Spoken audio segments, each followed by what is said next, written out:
So, I mean, YouTube basically now has to revert a lot of their pro-censor kind of policies. It doesn't mean that the algorithm is still not keyed in to suppress all kinds of channels. It definitely is. Oh, for sure. That's like basically how they're censoring at this point, is the shadow ban algorithm. They're not taking down as many videos because it was bad optics. Right. You know, like, oh, you're just cutting people's tongues out. And there was an exodus. Yeah, there was a large exodus of a lot of content creators. It's crazy when they did that for the crypto people.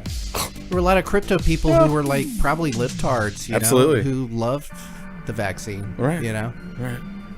But they got rid of them. I wonder why. Yeah, they didn't want people knowing about something that's an alternative to the slave fiat system. All right, well, we're live now. Let's just chill out for a minute. I actually need to call in to start the call-in line, so let me do that while the music is playing. Groovy.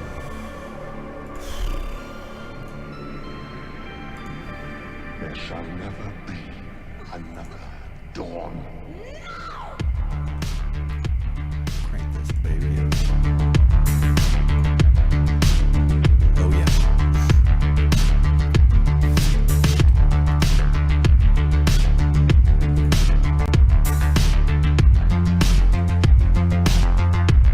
Thank you for calling Call-In Studios host and call screener line. Please enter your show or meeting number and press pound.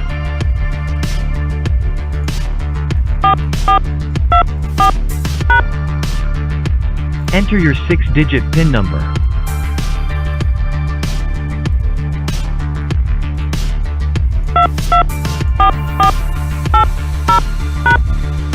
Welcome, host.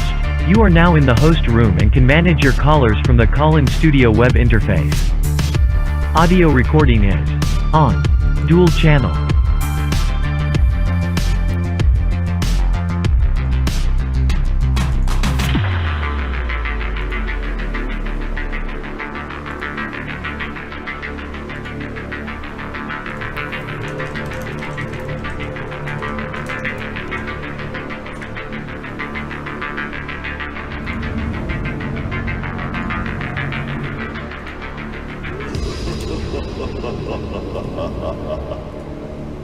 Looking upon these frail creatures, one would not think that they could contain such power. One could rule the universe with it. You must find them for me and destroy them.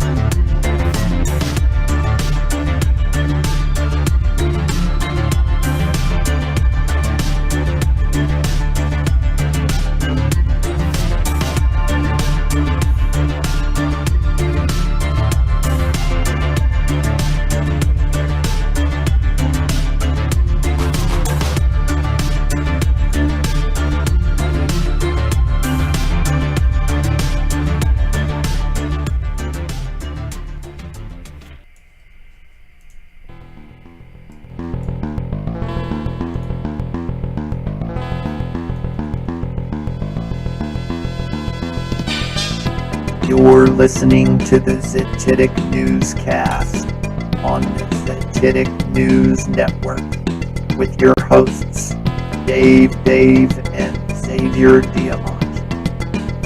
Proceed by inquiry.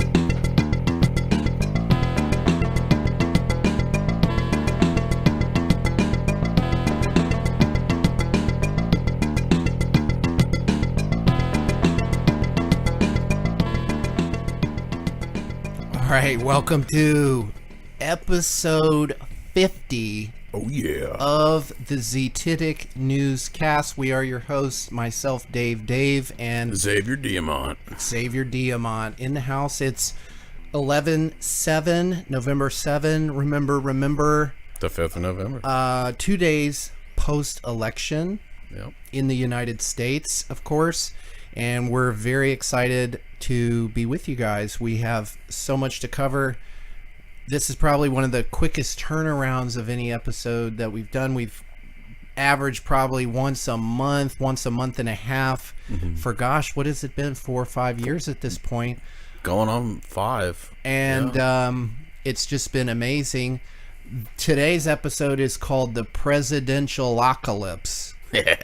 And this is some of the art that I generated with artificial intelligence to commemorate today's episode. I think this was the thumbnail that I used on YouTube, but I had several different pieces drawn up, and I put it to a vote on the Zetetic News Telegram, as well as some other telegrams that we frequent, to see what people thought was the best. And man, there's a lot of symbology and interesting artifacts within these images. Oh, yeah. And it was a very simple prompt that I used, and I actually only changed the prompt a couple times, and I just had the AI system that I was using just regenerate the same prompt, and it came up with some very, very interesting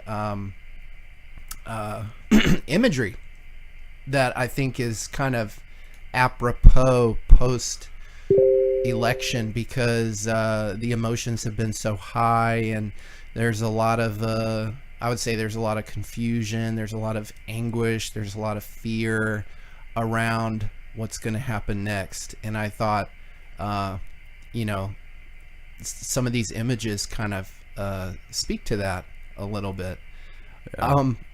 We're going to be celebrating our 50th episode by awarding some lucky caller with 500 Tfuel. Tfuel is a subtoken on the Theta network, and it's a good point to just mention we're the first next generation news network powered by Theta. That's why we came about. Before the show, we were just touching on censorship and how YouTube has become a dinosaur. That's kind of like a running theme with us. And the way that we are powered by Theta today is we reward participants with Tfuel earnings that come from our Theta staking. Now, in the future, maybe we will be streaming over the decentralized network that Theta is purporting to be building. We're not there yet, but things are developing fast, both in crypto and technology, AI included, which Theta is kind of playing on, I would say, in the last few years. And of course, crypto has all this new energy into it as well post-election. That's probably one of my reflections, and most people's reflections, is just like what's happening in the markets, like post-election. Although it remains to be seen, I think it's pretty early to be celebrating anything, in my opinion. But call-in number is, let me remind myself, 202-800-1829. We had to change our number last show, so if you've called in before and you've saved that number, which I'm sure you have, just take note, it is different this time. 202-800-1829. And you'll be put into a queue. You can listen to the show while you're in the queue, and at the appropriate moment we'll drop you in for your opinion or question or contribution, whatever the case may be. Now, I also want to mention we'll be joined in about 45 minutes or so by friend of the show, EricB. He has been on the show before. I met Eric like I did with Xavier through some activist work that preceded the creation of Zetetic News Network, and I'm very interested to get his thoughts on what's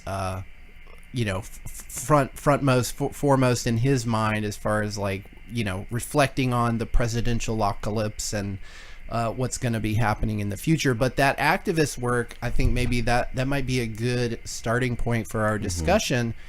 Was as a topic we've talked about a lot on the show. It's something I don't think we covered very much in the last show, maybe a little bit, but it's very contemporary to this week, I think, and that is the National Fluoridation Program.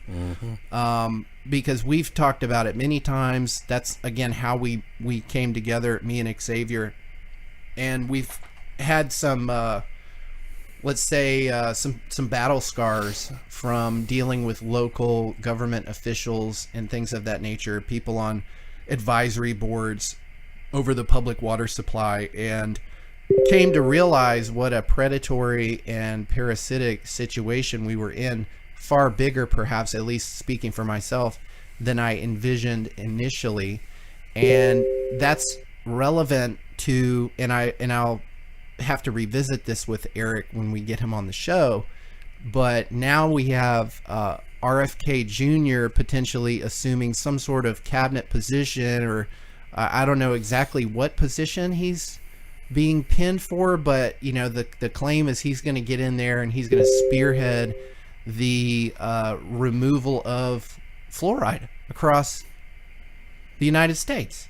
And I heard an interview with him. I'm sorry if you're expecting a video clip, I don't have it pulled up, but maybe I can find it, where he's saying, I'm not going to mandate anybody remove it. We're just going to actually inform everybody about their liability now that the EPA has lost in court against Fluoride Action Network and Moms Against Fluoride. Michael Connett is the lead attorney basically prosecuting that lawsuit, and he won. And so now the EPA has to lower the maximum contaminant level for fluoride to the extent that if you're adding it to the water supply, you're violating the EPA's laws on contaminating the public water supply. So he's saying, I'm not going to mandate it. We're not going to, from the federal government point of view, come to your local water board and say you have to remove it.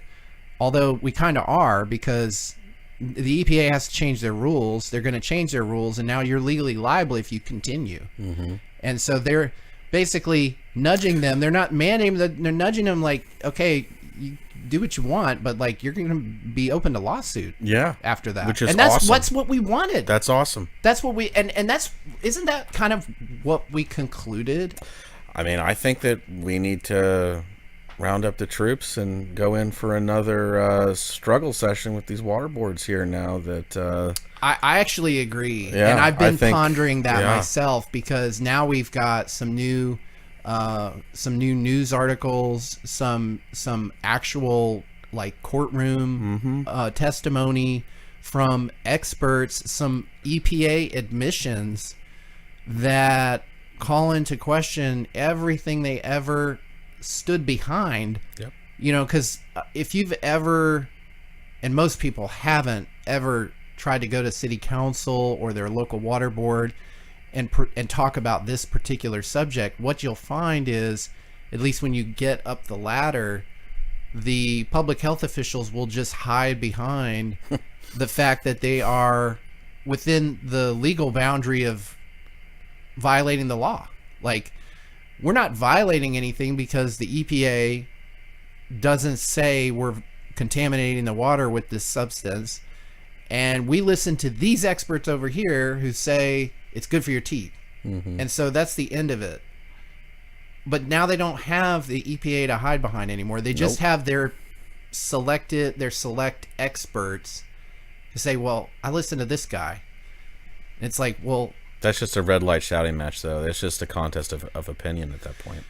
Right. And that guy's not liable. No. He's not the one doing it. Right. And you don't know what the conflict of interest is behind that, cherry-picked expert. Right. You don't know what his positions are, or what his NDAs are, or, how much he's getting paid to shill.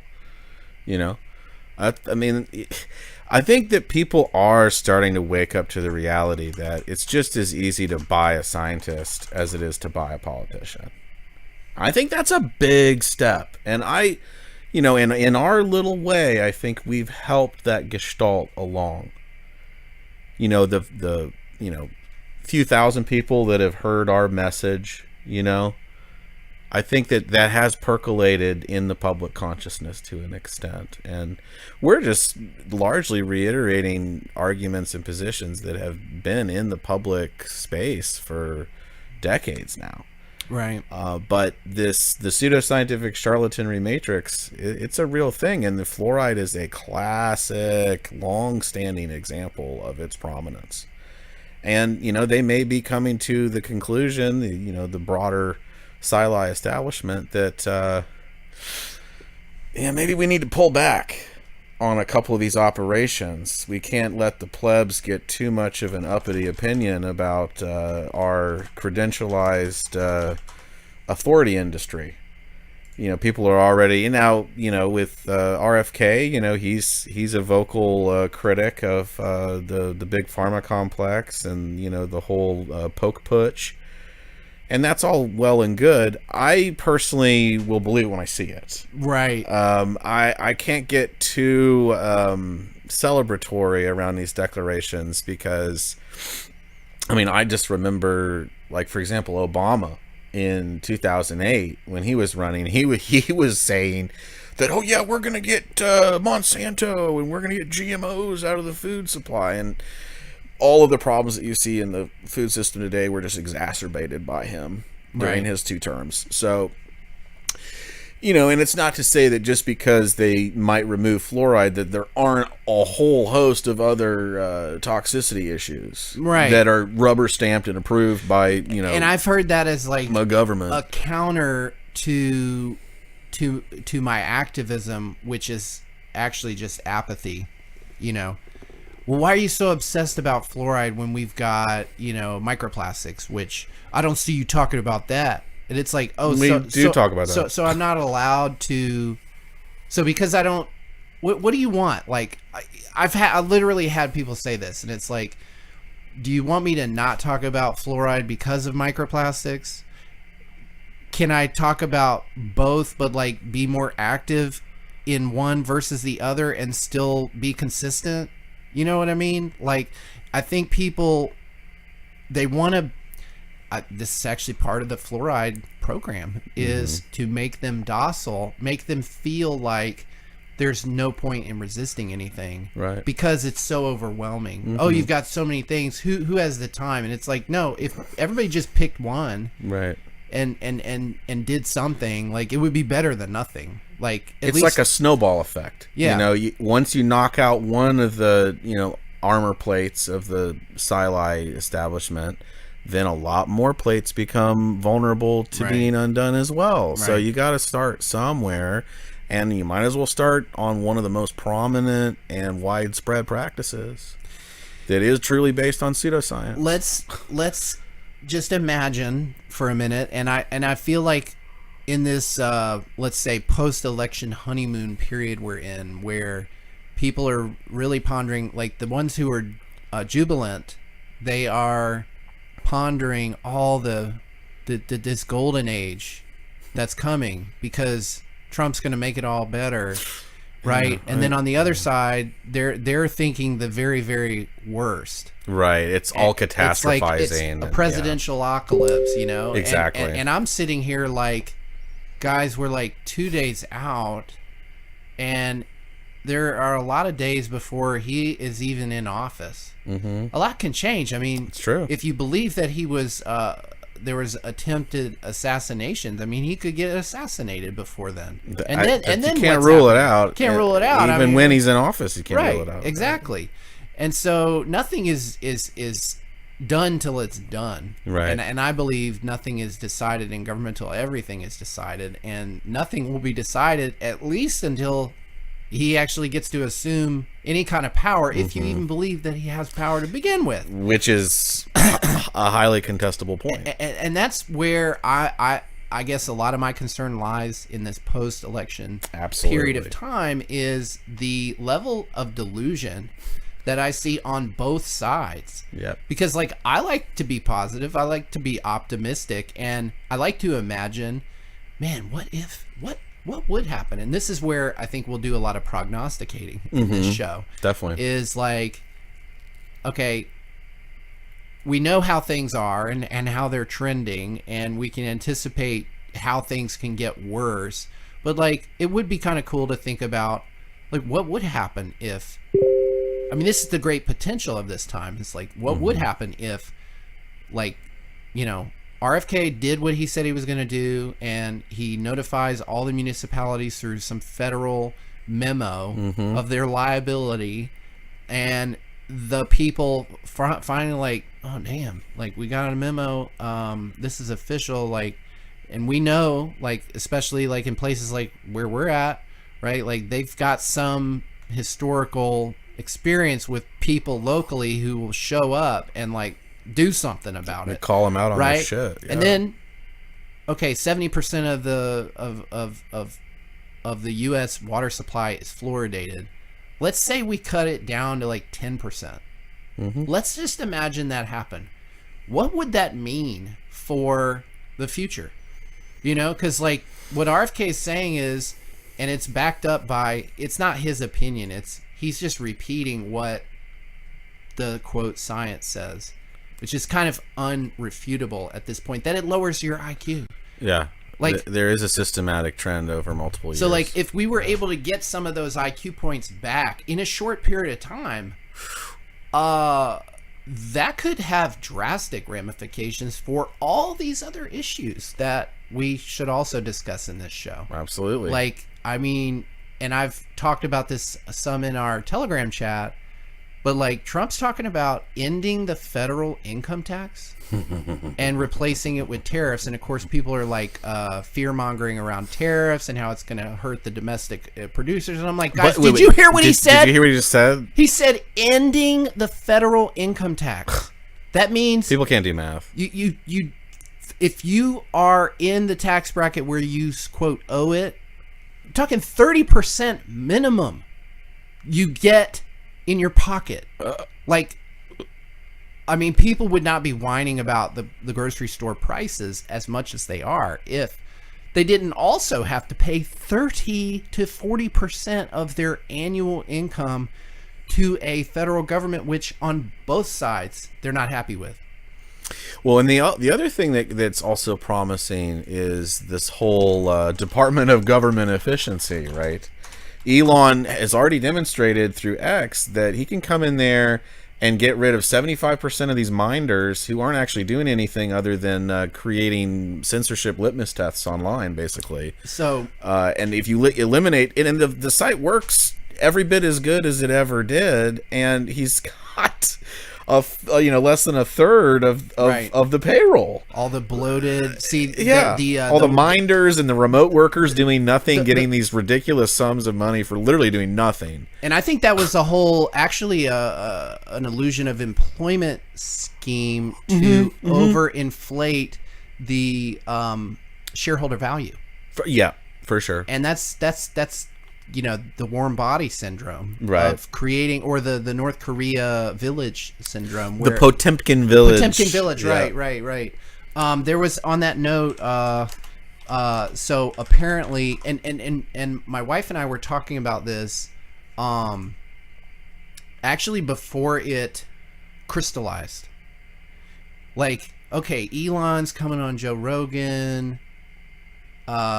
There were these rumors because of a pseudo X account that Elon might buy InfoWars in that, when they were put up for bid or whatever. Right. But then Trump started talking about the Elon, Government Efficiency Board or whatever. Wouldn't it be great? This was something we were just talking about, imagining if there was some sort of bridge with Ron Paul. Like, Ron Paul's kind of aged out of his moment. You know what I mean? Like, he's really old now. He's in the late 80s, right? Yeah, and he had a stroke on air, and it's just not, I think he's on to a different phase, like, of his activism, but then the bridge came to be. Yeah. And there were like tweets back and forth. I can't find the exact tweets right now. But like, I think it was the Office Space meme where they have these. What exactly do you say you do here? They have like the private equity guys come in and say, "What do you do here?" And it's Elon and Ron Paul sitting next to each other. And then they had a back and forth. And now apparently Elon's going to go on Ron Paul's show. And now he's talking about potentially having him part of that department, government efficiency. I mean, it would. He's saying all the right things. He's kind of saying all the right things towards a major downscaling of the bureaucratic waste.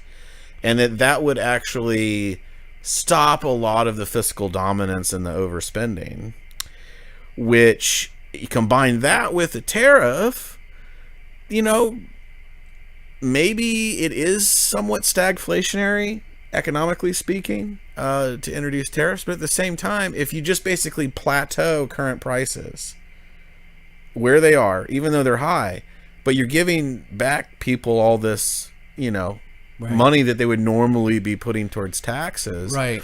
And you compensate with it with it would be a import tariffs. Boom. Yeah, it would be a huge boom for a lot of industries, a lot of markets, and especially if he opens up a lot more energy independence, he replenishes the strategic petroleum reserve, and then we have less foreign oil reliance. I mean, that would actually lower prices, even with the tariff. Because one of the reasons why stuff's so high is we're buying all of our energy. We're buying a great percentage of our energy that we don't have to purchase. Well, I heard Trump, even though production's going up, it could go up a lot more.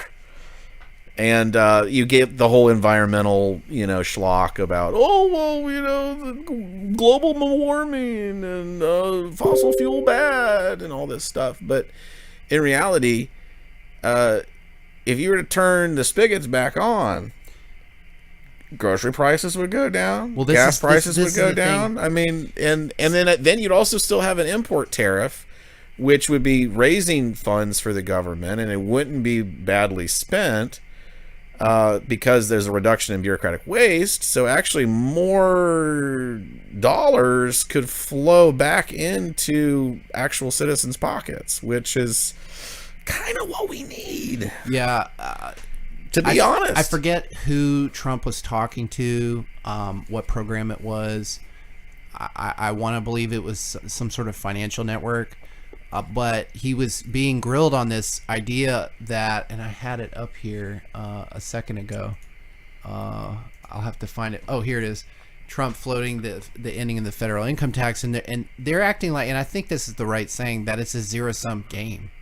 That if you eliminate 30-40% of the proceeds and you don't, what are you going to replace it with? He's like, well, tariffs.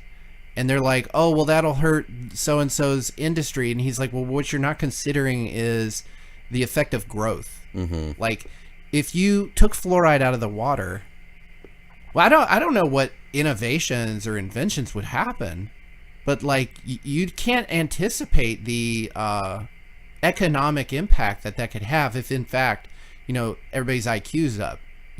Somebody might invent something that totally disrupts our current scarcity model of energy and distribution and the whole thing. Territory. Likewise, if you end the income tax and, they're assuming that spending will stay the same. It's like you don't just have to fill that gap. You could actually end the income tax and cut spending and do tariffs and increase tariffs, and you actually see a reduction in prices and reduction in prices while you see a growth in production and innovation and efficiency. Right. People will be. What matters is not the number of tax dollars as far as how we fare as a society. What matters is the standard of living. Right. And all this stuff is in motion. And correlated to each other. I mean, there is we'll get into the dangers of this kind of consolidation, because it's not just the presidency; it's also basically all the branches of government now. Mm-hmm. So he's kind of got a blank slate and a blank check to a great extent. The main dangers I see is that you could argue that this reascendancy of Trump is a kind of neo-Trotskyite thing of pacifying the right again. That was and selling transhumanist type stuff through Musk, and selling it to an audience that would never accept it if it was from any other type of administration. So while they're promising a lot of carrots, the long-term stick could be the adoption of more surveillanceification of society, more biometric intrusion, more popularization and fetishization of techno-saviorism. I see those as pitfalls, major to this risk, and ascendancies. you see the marketing around Musk in the last 12 months, especially. When you mention techno savior, I think about his back and forth with OpenAI, which he was a co-founder of. Exactly. And I think some of that might be to establish him as a trust figure. Yep. By being, quote unquote, anti-big tech from an ethics point of view. Yeah, I'm doing big air quotes. Yep. You know, oh, look, this powerful thing called AI, which I think could benefit society, isn't, because, well, they diverge from my ethics. You know, so that it's that establishment of Elon as a trust figure in that transhumanist. Oh, look, I'm actually saving the U.S. space program. That was his argument in the Joe Rogan interview. Like, basically, Boeing, this legacy aerospace industry that, of course, has had all these quality control issues over the last 24 months. Personnel problems. And personnel problems. They are very bloated and full of bureaucracy and largesse. And here I'm this sexy new thing, SpaceX, and I've got reverse tape images of my rocket, landing and being captured by some robot arms. Boeing got the contract. He mentioned that, because he was trying to rebut the allegations that he's like, a government subsidy baby. These contracts are going out. I get to bid on them. I make the best product, and so I won the bid. But that doesn't always happen. Sometimes, because of politics, someone like Boeing will get the bid to, this is what he said on Joe Rogan, to do the transport to the space station. But what they got the bid, but they ended up only being able to deliver on like 2 of the deliveries, and now we have to save their ass. And so it's like this big techno drama. This, now we have competing space agencies, vying for that government money and providing sort of like a little bit of a Hollywood movie. A new charade. Well, it's not even really new, but the way in which they're going about it is new. Saying that, all this is possible, and it's only inefficiency of the government that's holding us back from conquering the stars, guys. Right. I think that this is kind of the trade-off a little bit. They can flex with the base around some of these other scientific, sci-li establishment issues. We'll get Florida out of the water, but we're going to quadruple the Space Force budget, guys. My skepticism is that it feels like kind of 6 and 1/2 dozen the other. They're taking away some, or they're posturing as though they're going to confront a lot of the pseudoscientific charlatanry matrix, but at the same time they're also propping up major pillars within it. There's a comment on our chat here that I think's apropos, and it says Elon criticizes the trans movement, but still has the Neuralink. Right. Which I think the trans movement is in many ways a prerequisite for the adoption of, full adoption of biometrics and implantables and cybernetics, and that's a big part of it. Right? Absolutely. It's a form of normalizing body modding. Body modding. Yep. Body modding, body. Yeah, exactly. And they like to make, equivocations, right? In false equivalencies. Where, people get, hair removal and people get Botox and people get all these different, adjustments and that's okay. But, us just trying to be who we are, all of a sudden that's a problem. And it's true that Musk postures against the trans stuff, but isn't his son / wannabe daughter also trans? Is that also the case? One of his 10 kids or 12 kids or something that he has by all these women. What happens when we get to trans speciesism? What happens when we get to trans, extreme transableism, right? trans doesn't always mean beyond. It can mean below as well, as in like Kant's transcendental deduction. Yeah, that's a categorical reduction. It's an abstraction that's reduced to something that's comprehensible. It's not a beyond consciousness extrapolation. Transcendence can actually mean below, kind of a subscendence as well. So transhumanism, right? That gives you a new kind of spin. Are we really moving beyond humanity, or are we moving beneath humanity? Are we turning humans into something more malleable, more pliable, more material, more elemental, more rudimentary, more like Neo in the energy pod? Right.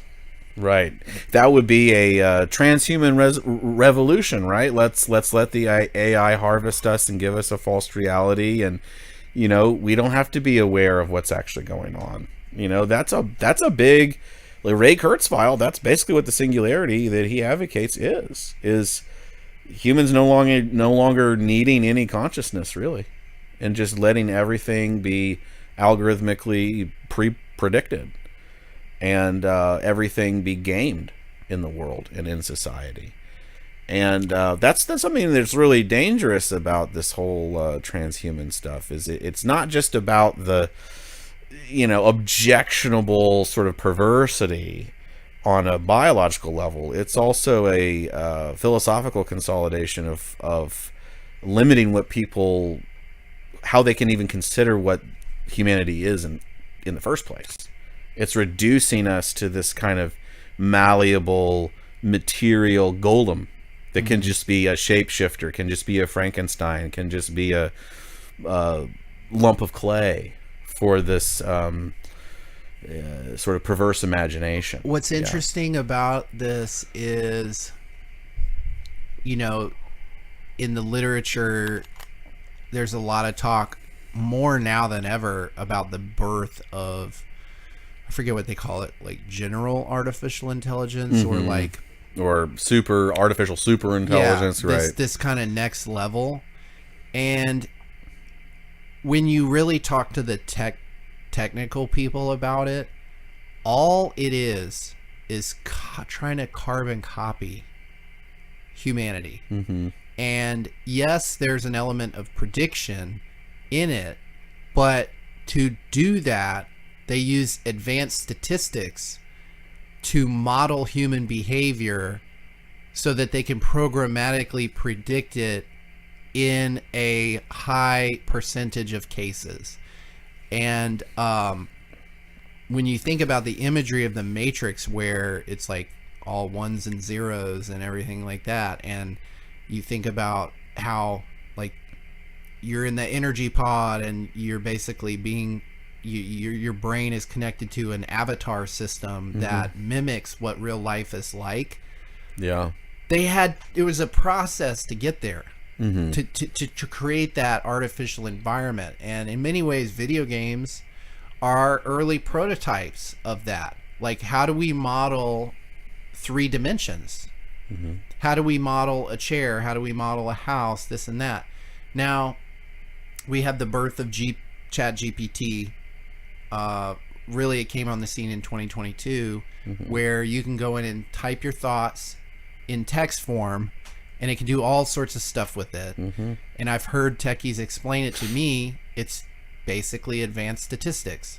So they have this huge database of text called an LLM, and they create a vector database, which in math, like vector, you can in 3D space basically assign a point, a position.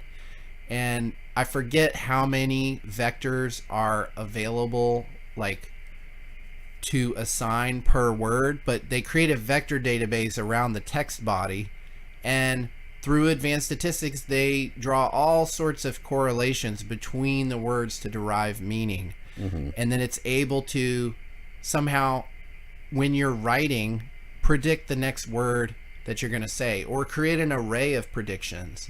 So that's like very rudimentary Matrix level shit, because we've already undergone this process of becoming a text-based society, starting with the Gutenberg press and then transitioning into the digital revolution, the information age on the internet, where all of the text content that we consume and create is digitized. And so then they're able to basically overlay that math and numbers so that computers can understand it. Well, the next step, and they're already doing this, is audio, visual, 3D. Absolutely. And we've talked before about like these augmented reality VR systems that either try to overlay something onto the reality that you're experiencing, or put you in a synthetic environment that they have created. And a lot of times they're fantastical, they are fictional environments and so on and so forth, but I think there's a huge effort to basically digitize the real world and maybe even artificially predict what the real world would look like, to create this matrix that you can then explore as if you were in the real world. It will maybe feel that way. And I see them in a rudimentary way starting to do that, create these databases of data on things like your movements, things like actual visual images. With cameras, health data, the sensors in the cameras, like the cameras on our phone, it's not just like your old school disposable where you have a chemical reaction with the light that produces an image on this piece of paper. It's a digital sensor, but it's also like basically like LiDAR, and you've got the haptic feedback, the gyroscopes, and the X-ray. The infrared layer. Like they're just amassing all this data, and then when they get enough data available to accurately recreate the world that we're in, of course the trick is getting us to then go into that world. Absolutely. I mean, and you already hear Musk, for example. That was one of the things that kind of brought him on the scene as a sort of premier intellectual, right? Is this talk about simulation theory, is this suggestion that, oh, well, if you look at the exponential growth curve of video games, you can't prove that we're not already in a simulation, and that we're just uncovering the fractal recursive pattern that led us into the very thing that we're already in. And you know, that I think is a kind of broader Masonic agenda to sort of head off at the pass this broader paradigm shift, this broader scientific revolution against just appeal to authority and, you know, bedazzling people with abstractions and speculations and mathematical projections into something that is more real, more tied to our physiology, more representative of sensory reality. And I think part of this agenda is to kind of do a soft disclosure gradually of all of the scientific deceptions that have kept the elite and their machinations in power. And I think, you know, RFK dropping the fluoride note, it's like, yeah, you know, why wasn't this a talking point 50 years 20, ago? 30 years ago. Yeah, for 30 years ago. I mean, it was debated. It was but it was hush-hushed. An issue, and it was sidelined. And it is stigmatized as being crazy. And now you might have one of the higher offices soft disclosing the fact after a, you know... What's crazy, dude, is he's talking about, and it's true, its most profound effects are on fetuses. Right. Think of how many geniuses we've lost. Absolutely. You can't really calculate it. There's no way to assay true environmental economic damage on the human being, society, etc. I mean, I've seen estimations that it's in the hundreds of trillions of dollars since it was initiated in terms of loss of innovation, actual biological damage, shortening of lifespan, etc., etc., etc. I mean, if there really is a federal memo that ends the practice due to it being an unreasonable risk, doesn't that technically open up a mass tort? Yes. It absolutely should, and it should be in the hundreds of trillions of dollars for the American people.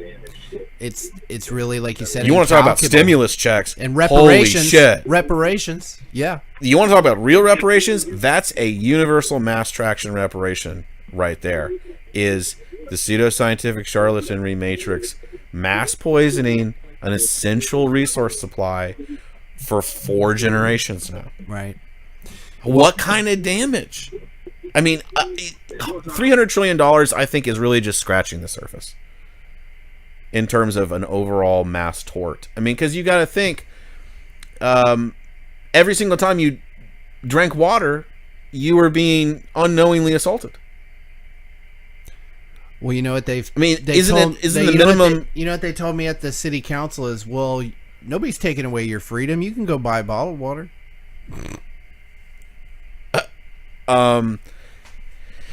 Wow. Imagine, like, applying that logic to, like, anything else. Like, you go to the gas pump and you fill up your car, but the gas was laden with sugar. Oh, you could have used another pump. It's not our liability. Oh, your car's ruined? Oh, you picked the wrong pump. Sorry. Right. No. That's not how it's going to work. If they truly do put kind of a moratorium on the fluoride, they're actually open up a huge can of worms, which is great because honestly, you want real reparations, you want real stimulus. Look at that mass fluoride tort over 71 years? Well, you know, because I was intimately involved, you were intimately involved.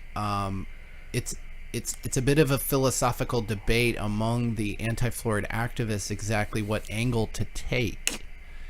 And I think mass tort is the way forward. Well, here's where I'm going with this: is Michael Connett went with the and the Fluoride Action Network and the other activists involved. They went with the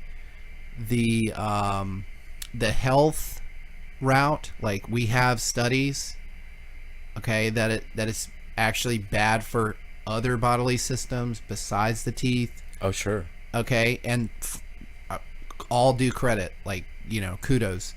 And the EPA, playing gatekeeper, with the, or rather, they're playing defense essentially for the municipalities. Okay, that's one tort. Yeah. But what hasn't been litigated yet and could be another tort for the same issue is the destruction of the infrastructure. Oh, yeah. Because absolutely. Hydrofluorosilicic acid is a highly corrosive... crazy corrosive.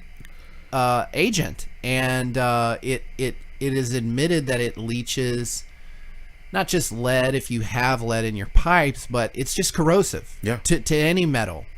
And so how much plumbing damage has been done to the nation's infrastructure since fluoride was introduced that has just been like, oh, that's just standard maintenance. I mean, I have a house built in 1922, and there were a bunch of copper pipes, and literally earlier this year, they all burst under the house and we're just spraying everywhere. Now, I'm not in the city, right? So it's not fluoride necessarily that did that, but I'm sure that has happened in cases in the city where they don't have PEX piping or PVC piping or whatever.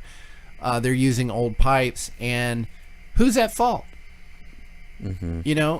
I think it stands to reason that the ones who are adding it They didn't consider that, and they don't. All they seem to care about is the teeth, which is debatable itself. But absolutely, all the downstream effects they haven't fully considered in the precautionary principle. Oh yeah, not even close. I mean, and that's true with the AI stuff too. I mean, Musk trying to sort of normalize and sort of popularize discussion about the ethics and the constraints of AI, but the presumption is that, oh well, we definitely can't put this genie back in the bottle. We're just gonna have to live with this, and come what may, and we'll just see what the consequences are. And oh, but don't worry, us humans will never let this genie overtake us in terms of our ability to control it. It's this kind of naive realism around what's actually been done by letting this technology just start to run rampant and have people tweak it and deploy it in all these, highfalutin ways.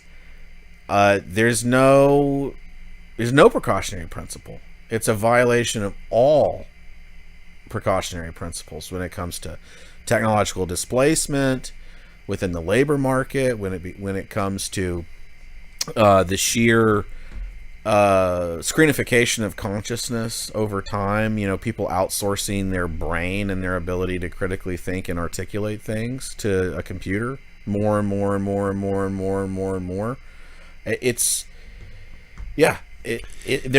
We're truly in uncharted territory in terms of the liberating aspect of the internet. We're truly out of the pot and into the frying pan. Right. As I detailed at the beginning of last show, where I broke Google's AI called Gemini. Oh, that was a great expose there. And basically what I showed the audience, and if you haven't seen it, I encourage you go to the Zetetic News YouTube and look at episode 49, is I showed you guys the dome a la Truman Show of AI. Like how they've erected a dome informationally around certain subjects, many of which we cover on our show. Yeah. But basically they've that just shows you, like, and what's funny is at a certain point in the discussion where I was asking it to summarize basically the Zetetic News content, it wouldn't even visit the website. Yeah. And it suggested that I use Google as a more authoritative source. And I'm like, well, that's funny because I mean, literally that we invented zetetic.news because at that time that was AI essentially. It was the Google search bar, and look how they're rigging that. Mm-hmm. So it's out of the pot into the frying pan as far as like information, where people want AI to synthesize the information and analyze it and tell you what's what, and you're just supposed to go with that. And fortunately there is a lot of skepticism around it. I will say that, the whole subject of hallucination is forefront in terms of people actually making decisions with it, right? Oh, well, it's been shown to just make shit up, information. Or you ask it a question, it answers the question. You're like, okay, you answered the question, but then when you look at what question it answered, it's a different question. Right. That happens too. It's the answers are kind of misapplied to the context of the question in a lot of instances, and then also, the answers are highly kind of self-censored in a lot of ways, like that you're only going to get a very kind of specific euphemistic articulation of a topic. It's usually very kind of superficial summarization type lexicon. It's not, you don't get the impression that there's unique analysis there. It's just pure aggregation in milliseconds, and that's impressive to have that kind of information aggregation in such a short period of time, but there's not any actual original thinking or analysis. Yeah, I'm not going to be turning this any of my critical operations over to this. It shouldn't be done. I mean, it should basically just be kind of a sandbox for idea generation and, you know, content suggestions. I think that we're going a bridge too far when, you know, you let this AI stuff run rampant. It's going to disrupt everything, including YouTube content creation, all these online creators. I mean, people are going to be able to just unleash AI, and like they've already demonstrated that certain content channels have like given their whole video roll basically over to AI, and in the rudimentary audio video simulations that they've been able to create, it's getting pretty dang accurate at emulating and fully replacing in a digital simulation form whatever the commentator's content is. And it's interesting that you showed that Google AI kind of suppression of our information from the last episode, but eventually maybe we could use that to our advantage. Maybe we could actually create kind of cartoon Chiron interactions that were algorithmically fed from all of our previous content, and it could be a unique articulation every single time. I think there is a place for it. Where I do worry is in those instances where it can replace redundant human behavior. And I'm not saying it shouldn't. Right. But there needs to be a plan for the people to actually benefit from it. Technological displacement, exactly. It can't just be to improve the bottom line of a mega corporation and then you have a bunch of disenfranchised people because, you know, a lot of times they'll just, we don't need these people anymore. Well, they can move on to more strategic things. They can use their talents for more strategic things. It's like, well, do you have more strategic things for them to do? Yeah, that's going to be the big, you know, blank stare. It's like, it is true, like when the whaling industry went away, you know, because we came up with petroleum, like, you know, eventually that industry produced more jobs than whaling would have ever done. We probably would have killed all the whales before we, you know, were able to meet that that workforce threshold. But the innovation needs the fruits of it. We need to enjoy them. Right. It has to be for 100% distributed public benefit. Right. It has to be basically a nationalized utility to a great extent. And it has to be a direct... The people have to be direct beneficiaries of the added glut in revenue, in profit, in cash flow. We basically do have to have a kind of reconfiguration of what's been dubbed capitalism in this technotronic era, because unless you have some sort of distributist mechanism of these technological advancements, the technological displacement of the labor base because of these advancements are going to cause a lot more problems than solutions. So you have to create some kind of I would say you would have to basically antitrust and break up a lot of these corporations once AI reaches a certain threshold, and then any kind of quote unquote savings that are gleaned from this technological implementation have to somehow basically be redispersed amongst the shareholder society. You do have to create some kind of hard citizenship line, right? Where the technological innovation is a benefit to that shareholder society. I think because everybody, and it would be very difficult to measure how much each person has actually contributed to the AI's proficiency.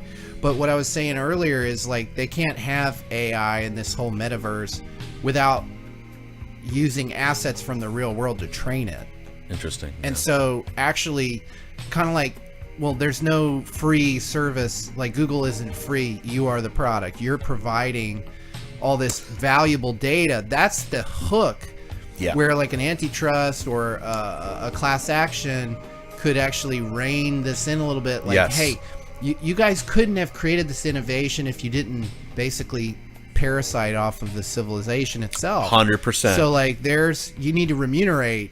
Absolutely. You need to remunerate, essentially. Because it wouldn't even exist without us being the template. So Right. therefore, That's my point. any That's my extrapolation from us being the template, we have to be compensated for our data directly Right. in this new system. right. So really, data is the new oil. But And they've been saying that for years, but you're right. But instead of it being geographically and geologically limited to certain areas, everyone is their own oil field. Right. Everyone is their own proprietor of valuable input data. Like when you use Google Maps, apparently they purchased some company called Waze. Yes. And that's how they predict like traffic incidents. That's right. And it's dependent on you saying self-reporting. Self-reporting. Well, why shouldn't I be paid for that? You know what I mean? That's a good point. Like why isn't there just an automatic remuneration mechanism in reporting? Crypto could be very useful. Crypto could be easily implemented in a system like that. And I think that that's actually it would be a massive improvement on capitalism to basically downgrade the centralized bureaucracy, open up a massive decentralized data marketplace where you didn't actually need to labor as much anymore to get sustenance. We could become a more artful, a more creative, a more and self-sufficient. I don't want to say hedonistic, but pleasure-based society. We shouldn't need to toil. We should be enjoying the fruits of our labor more than the collective fruits of our labor. Right. Exactly. Not just individual effort, input, throughput, output, but collective compounding over time. And that there is a vision there, and a sort of ethical techno distributist collectivism is maybe the natural outgrowth of a kind of ethical capitalism and ethical individualism, moral individualism. And that's maybe the crowning achievement of that system of thinking, is it shouldn't stop at just empowering the individual towards self-sufficiency, but it should actually be a collective benefit overall that is directly accessible and transparent and remunerative with compound growth. And the very mechanisms that have been used to enslave people monetarily on a long-term basis, the tables can be turned right back around. And if you get rid of a lot of the conflict of interest centralization systems, that is much more achievable, I think, than people realize. Yeah. Well, on that note, we're about an hour into the show. We're going to take a quick, let's say, commercial break. And then we're going to be joined by friend of the show, EricB, our special guest for this evening, to join in on this discussion. Eric, if you're on the line, if you'd hold on just a couple more minutes, we're going to put some music on, take a quick bio break, and then we'll be back to kick off the rest of the show. And by the way, we can also accept call-ins while Eric is on the show, right? So if you want to put your hat in the ring to potentially win 500 Tfuel, the number is 202-800-1829. It's toll free. I mean, it's like $30 today. It could be $300 in a year. At one point, it was seriously. 68 cents. Yeah. And with the, at least we were prognosticating, right? Like what Trump and his ilk are saying they're going to do, we could become the next crypto capital of the world. Yeah. And it wouldn't be that hard to do. It would not be that hard to do. All right, so let's take that break, and we'll be right back with EricB. So what is ClickUp? ClickUp is an all-in-one productivity software where you can manage everything and anything related.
the solace of the shadows and the dark of the night. Sunshine is my destroyer.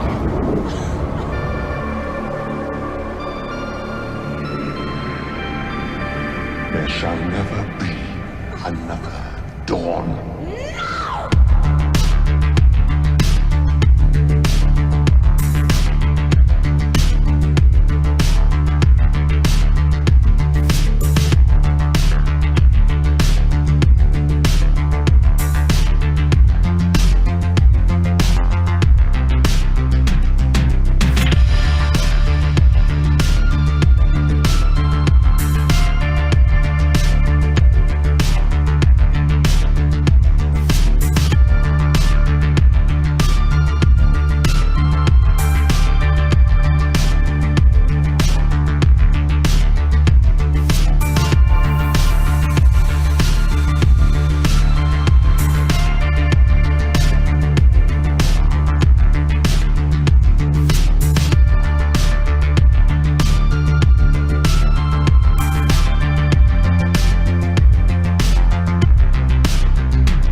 Looking upon these frail creatures, one would not think that they could contain such power. One could rule the universe with it. You must find them for me and destroy them!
You are here. And when you earn 5 times membership rewards points on travel with the Amex Platinum Card, you can experience way more of what here has to offer. Like here, under here, Over here! and pretty much everywhere in between. Earn more rewards on travel with the Amex Platinum Card.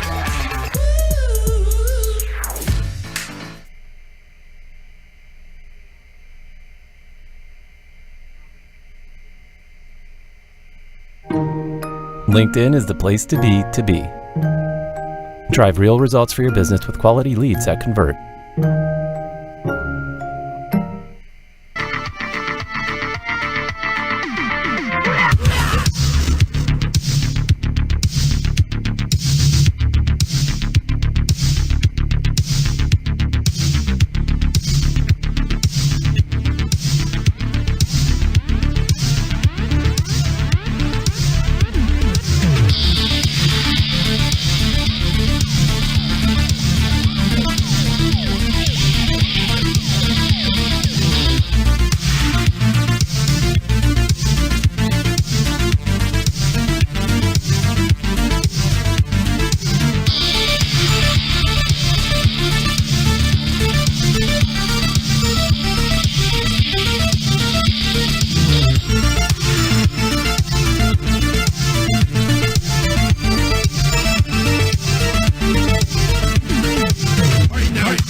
Chatting about theta and the decentralized web and crypto regulations and what's going to happen with the computational deficit incurred by this boom in AI usage and implementation, as well as the digitization of everything, the real-time rendering, the video streaming. And I think now is a good time to bring in our special guest, friend of the show, EricB, who's been patiently waiting on hold for us to come back from bio break. I hope, Eric, you are on the line and you've been listening a little bit, at least to the last small portion of the show, to get a little context for what we've been talking about. But obviously, this is episode 50 of the Zetetic News cast, and I'm your host, Dave, and I'm here with Xavier, the co-host, and we've got EricB, I think, on the line. EricB, are you there? Good to be here. Awesome, man. Congratulations on your 50th broadcast. Thank you. How have you been? It's been, man, probably more than a year since you were on the show last. It might have even been the last election or around there.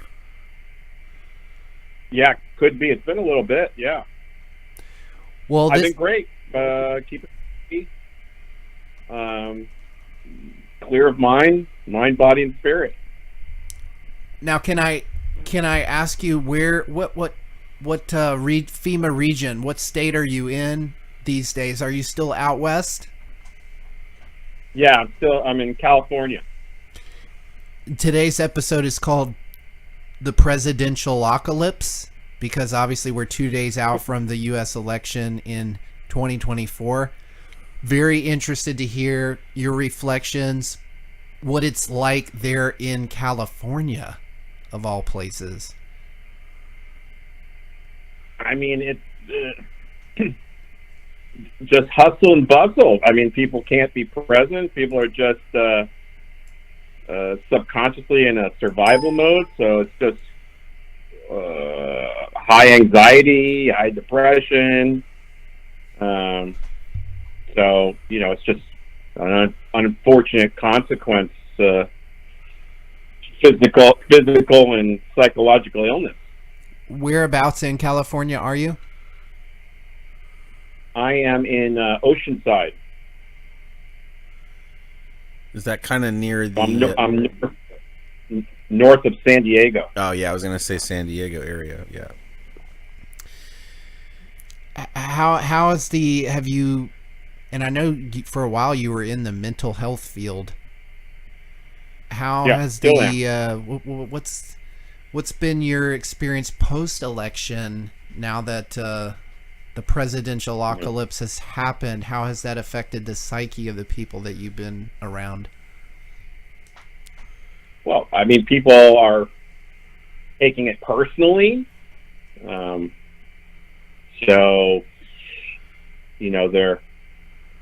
their idealism of, their utopia or their idea of enlightenment is being shattered in one sense with the Democratic Party, Republican Party, a chance to bring law and order, so they're feeling empowered. I mean, I think it's just, at the end of the day, it's just creating more division and more of a volatile component for the future. I mean, like the Democratic Party through the media, they're doubling down. So they're basically saying everyone's misogynistic and racist, and etc. And then the right always, people want to chop their kids' genitalia off, and communism, and so it's as volatile as it can get. So I think most people are trying to just keep their heads down. Maybe in many ways consciousness is becoming more underground as it shows throughout history. I mean, it's unfortunate, of course. I mean, that we're, as a species, not able to rise above and attain some consistency of enlightenment. I mean, we have all the tools to do it. Unfortunately, we are just socially engineered by evil itself. Speaking So of social, yeah.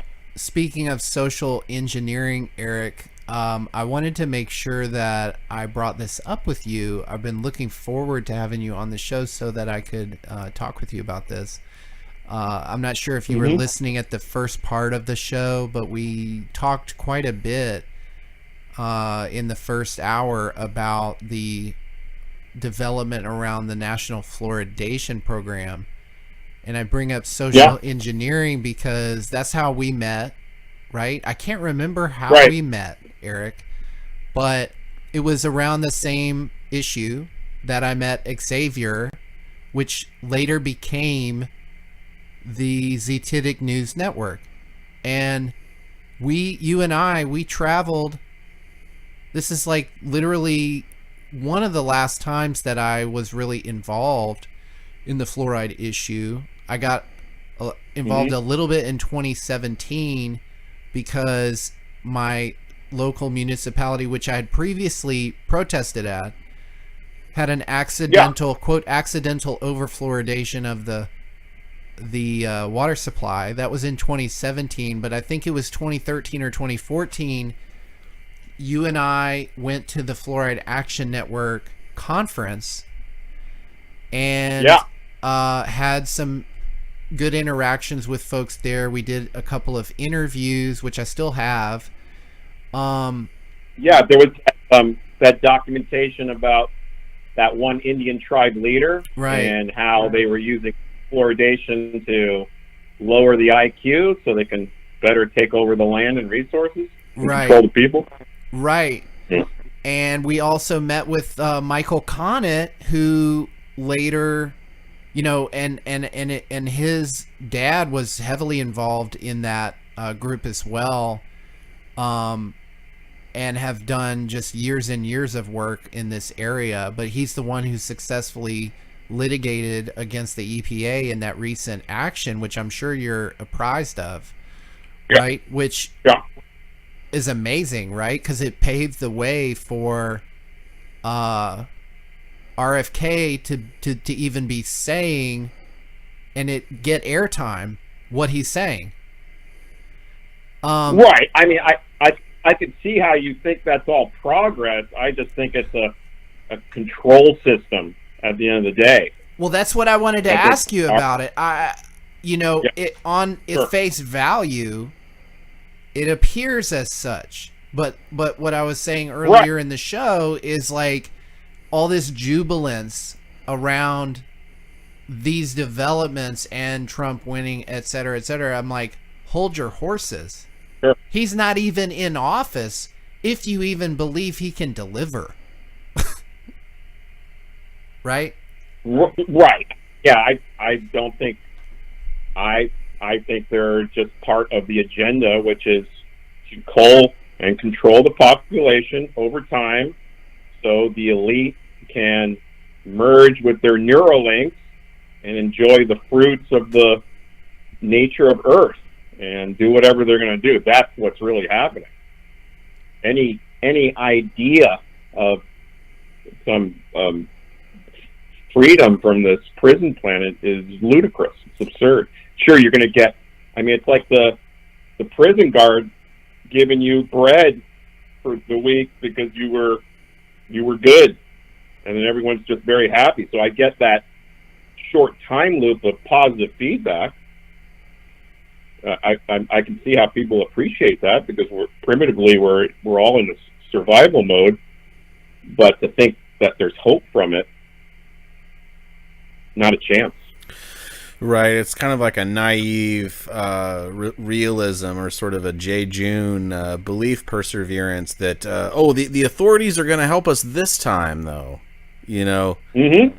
And it's kind of Stockholm syndrome. This time. Yeah, it's different this time. That's differentism. Yeah, I mean, I'm always wary of the kind of Stockholm syndrome, partisan zealotry that always comes out after these elections, which is one reason why I vote every election. I vote to abstain, which is actually a true democracy, right? Yeah. I mean, essentially, you don't have a democracy if you're forced to vote.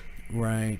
I had a very unhinged conversation with my aunt, and she's aware that I don't vote. And yet, I'm countering some of her points in what she perceives to be as support of a given candidate, right? And but then she also knows that I don't vote, and at one point she asked me why I don't vote. And I was like, well, I do vote. Right. I vote in the sense that I don't consent. Right. I don't consent to be governed, and this government, if it's even legitimate, was established under the pretenses that it was by the consent of the governed. Mm-hmm. Well, I'm not consenting to be the governed, and I could tell that it was being perceived as like a semantic point. And I was like, look, like, you think it's semantic, but like it's way deeper than that. It's a technical point. It's way not just deeper a semantic than that. point. And like at some point, other people are going to have to make the same kind of decision of a withdrawing of not just consent but compliance, right? And cooperation. Right. And it's never been tried before, so it's a defeatist attitude to be like, well, it's not going to amount to anything. This is the system we have. Those are the usual excuses. And I'm like, that's look, Stockholm syndrome logic. Yeah, and it's again, sure, we might have a big the biggest differential in lesser of two evils, but at the end of the day, the conversation is still lesser of two evils. I mean, right, and it's like, still and there's no like rigorous ability to parse the way in which it's not ever going to be amounting to evil in some way, shape, or form anyway. People just kind of resign themselves to, yeah, we're probably going to continually be abused, but I sympathize with this brand of abuse under this managerial, oligarchically bought off party versus this managerial, bought off oligarchical branch, because it's really what it's created. Exactly, it created disassociation in our mind. Yes, we're dissociated from the reality, and we're upholding the fantasy, or where we're believing in the illusion that a system that there's so many replete examples of it disenfranchising, disempowering, and defrauding the people who vote. I mean, how many times has a political campaign issued promises that it never kept? Isn't it every single damn time for the past 5 generations or something? That's what it really saddens me when, my mother told me that she cried in relief with the result, and I'm like, Mom, can we not get ahead of ourselves, please? And I was like, he's not even in office yet. He was, if you believe it, like, there was an attempt on his life earlier in the year, which, we could talk about that whole issue as a potential charade. Yeah. But, like, I know that she believes... You're explaining the actual fundamental matrix of our consciousness. We've been bred to disassociate, not be able to be in tune with reality, and believe our experts. Follow and learn how to follow. We don't actually do critical thinking, and the ones that do critical thinking have to go through this, 9 levels of hell if they can make it out with their sanity, and then to find some place of positivity and not to fall into the nihilism. Right. And they really, people who are genuine free thinkers, they are put through 9 levels of hell, not just on a associative basis, but on a social, communal, familial basis too. I mean, everyone has this this kind of internalized Pavlovian operant conditioning, where 100% they see a political carrot. Well, I'm going to ignore the stick. Basically, I'm going to chase that carrot, and I want to be on the winning team. It's the kind of inert tribalism. Yeah, you're dissecting the actual social engineering. We have been socially engineered to operate this way. Yeah. And we sublimate the truth to fantasy through Animal Farm, movies like The Matrix, and Dark City, And that's why art brings us some relief, because we get little glimmers of the truth, but we can't actually collectively get together. Because I mean, look at what happens when we do. Oh, gotta be shut down. That's too offensive. That's you know. It's so easy to infiltrate, and I mean, they could demonetize, they could infiltrate, which I've experienced directly. So I know how sophisticated it is. All the resources, the priority has been this counterintelligence social engineering program, which is running on a subconscious level, and people. I mean, it's totally ruthless, absolutely, completely ruthless. Eric, because it's driven by empathy for their own agenda of how they need to survive through the future. Yeah, Eric. But like when you see Obama talking about change, he's presenting his empathy for this grand master plan. The great plan from the Masons. Mm-hmm.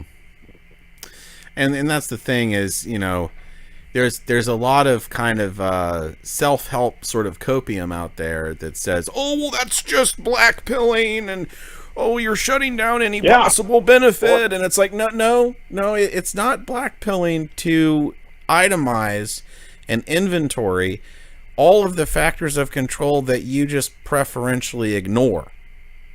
Those are two different things. Look, the axiom, the bigger the lie, the easier it is to get through.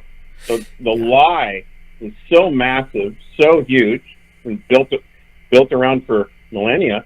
It's incomprehensible. Yeah. People don't want to dedicate any gray matter towards it because they'd short circuit because of all the operant conditioning that's already in place. Yeah. 100%.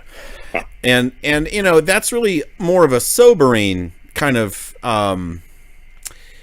maybe dark realism a little bit, because despite people's desire to have a belief perseverance that is, say, pure optimism, radical optimism. Well, I would consider myself a radical optimist, because I truly take into account how badly things have gotten. You can't really you can't call yourself an optimist. With that. You can't really call yourself a genuine optimist if you don't take into account the things that we really can't just be purely optimistic about. If there's no risk mitigation or like calculation of the downfall of our naive hopes and expectations, we're going to constantly be let down and constantly in a state of, manic depression, essentially, which is really where they have the entire population now. It's in a schizophrenic, narcissistic feedback loop. So on that note, I wanted to mention this to Eric since he's in the mental health field. My brother-in-law called me to check in post-election and see how I won't go there, but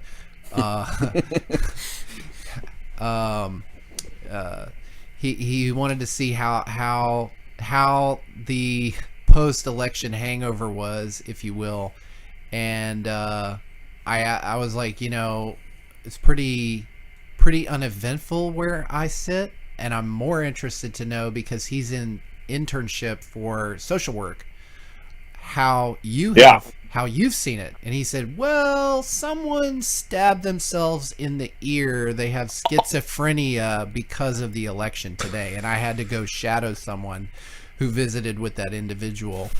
And then tonight, Eric, I want to make this point and then play a quick clip, okay? Expanding on what Xavier said. I don't know if you pay attention to the Raleigh-Durham news anymore since you don't live around here, but I think it actually made national news. Someone's out there shooting on I-40. You know, like I think 12 different cars have been hit. And I don't know if it's one or more people, but, you know, with all these people losing their shit, I mean, I'm just wondering what's the motive? What are we perhaps seeing the schizoid mental diseases, so to speak, metastasize like before our eyes? Like it's almost like the election happened and now the egg has hatched and it's climbing out. And so I want to make that point, and then I'm going to play this quick clip, Eric, and then from your perspective with all your dealings with in the mental health realm, you know, like in your reflections, would love to hear your thoughts on like what's next. So let me play this clip. I would go as far to say that I would purchase a Glock, and if you and I are walking on the same street and it's dark out and you're a white male, you have to be white for this to count, okay? If you're a white male, even if you don't approach me, I will shoot you. Yeah, I know. So, has to be on the street, you and I, has to be at nighttime. During the day, not so much, but at nighttime, okay? And you have to have very white skin, and be a male. Okay, I would go one more real quick. If you've lost faith in humanity, clap your hands. If you've lost faith in humanity, this is your villain origin story. If you've lost faith in humanity, clap your hands.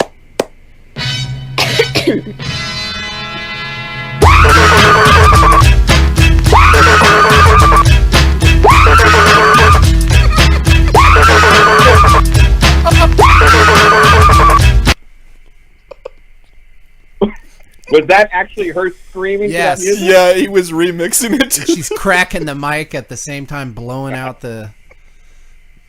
Yeah. Well, I mean, this is the consequence of the social engineering having us in a disassociated schizophrenic state.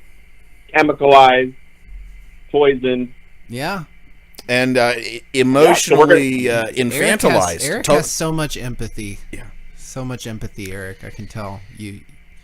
Well, I mean, and you kind of do have to have some empathy because, you know, the entire society has really been like emotionally infantilized. I need to remind myself of that when I find myself like these people.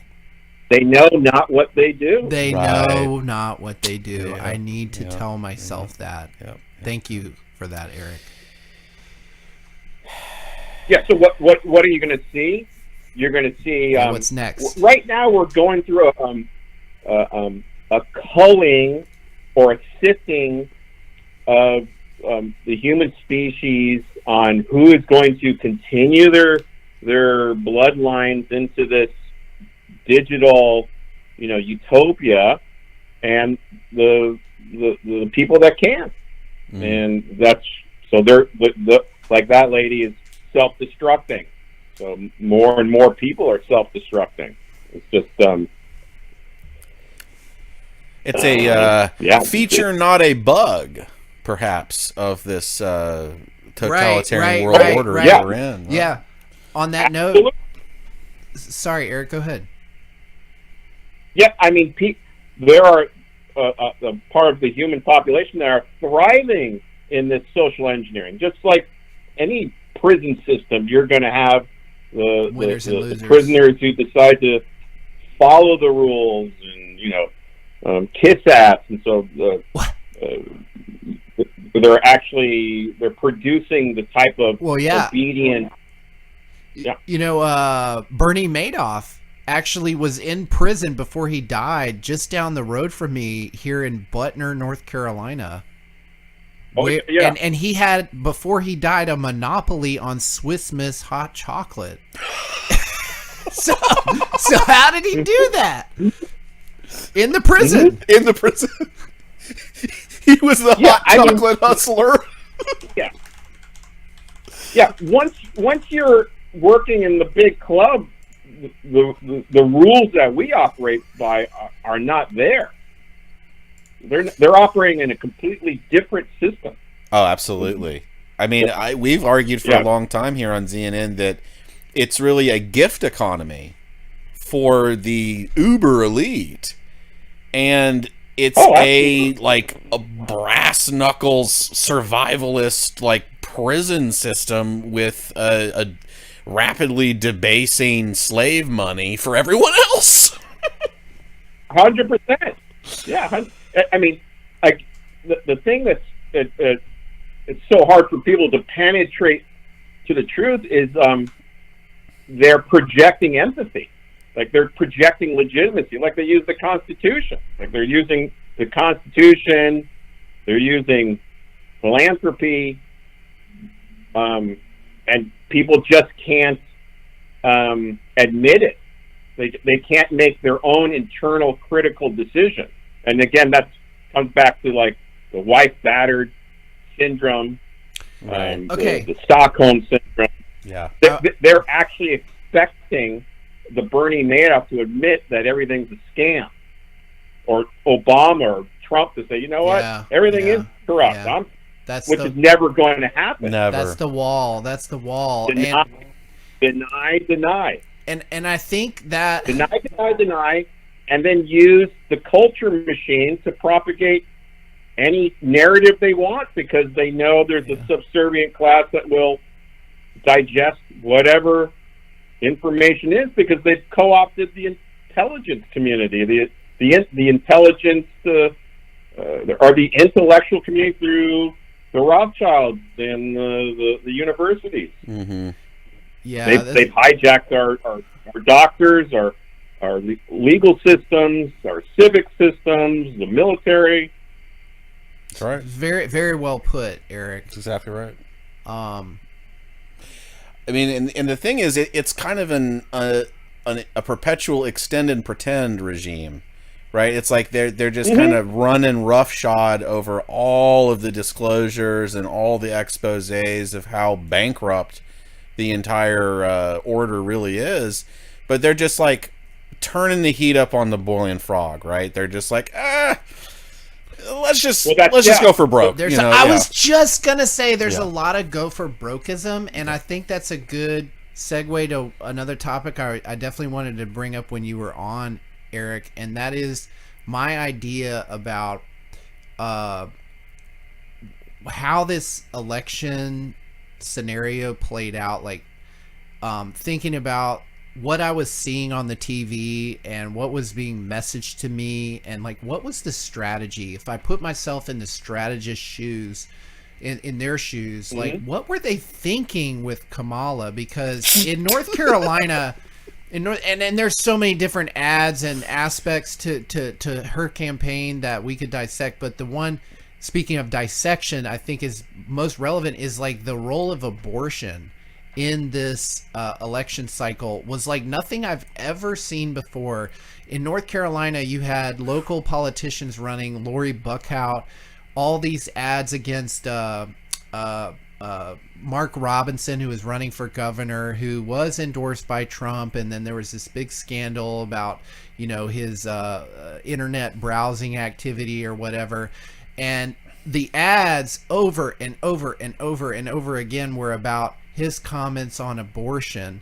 And I really feel like the Democratic strategists were okay, what card do we have that we can play? We're sitting at a poker table, what cards do we have? We can't break with party unity. She's the vice president. She can't rebut anything that Biden did, or else we'll immediately lose credibility. That's not going to win. So what else do we have? Well, what has Kamala really stood on? I mean, what has she stood on? I mean, if anything, abortion, right? It applies to, it is a central issue for the most manipulable demographic in terms of emotion and fear. And that is exactly what the advertising was playing on 100%. They use all these euphemisms about women's reproductive rights or women's health. And when I've gotten into an argument with someone about this, like who's on that other side, they use the euphemisms. They also frame the debate in these extreme edge cases that are not central to the issue. And then when I bring up, you know, the statistical realities about the abortion industry, or just the basic concept of like life begins at conception, which, oh, by the way, you claim to be a science person. 99.999% of the time you're talking to someone like this, they're also a pro-science person. I believe in the science. They were wearing masks and so on. That's science. Life begins at conception. Okay, so the whole discussion about rights changes. They will not accept it. They will not even have the discussion, especially if you're like me, a white male who should be shot walking down the street at night, you know, talking to a female. And I think they just threw that Hail Mary. Like, let's just play on emotion. Let's build up the fear.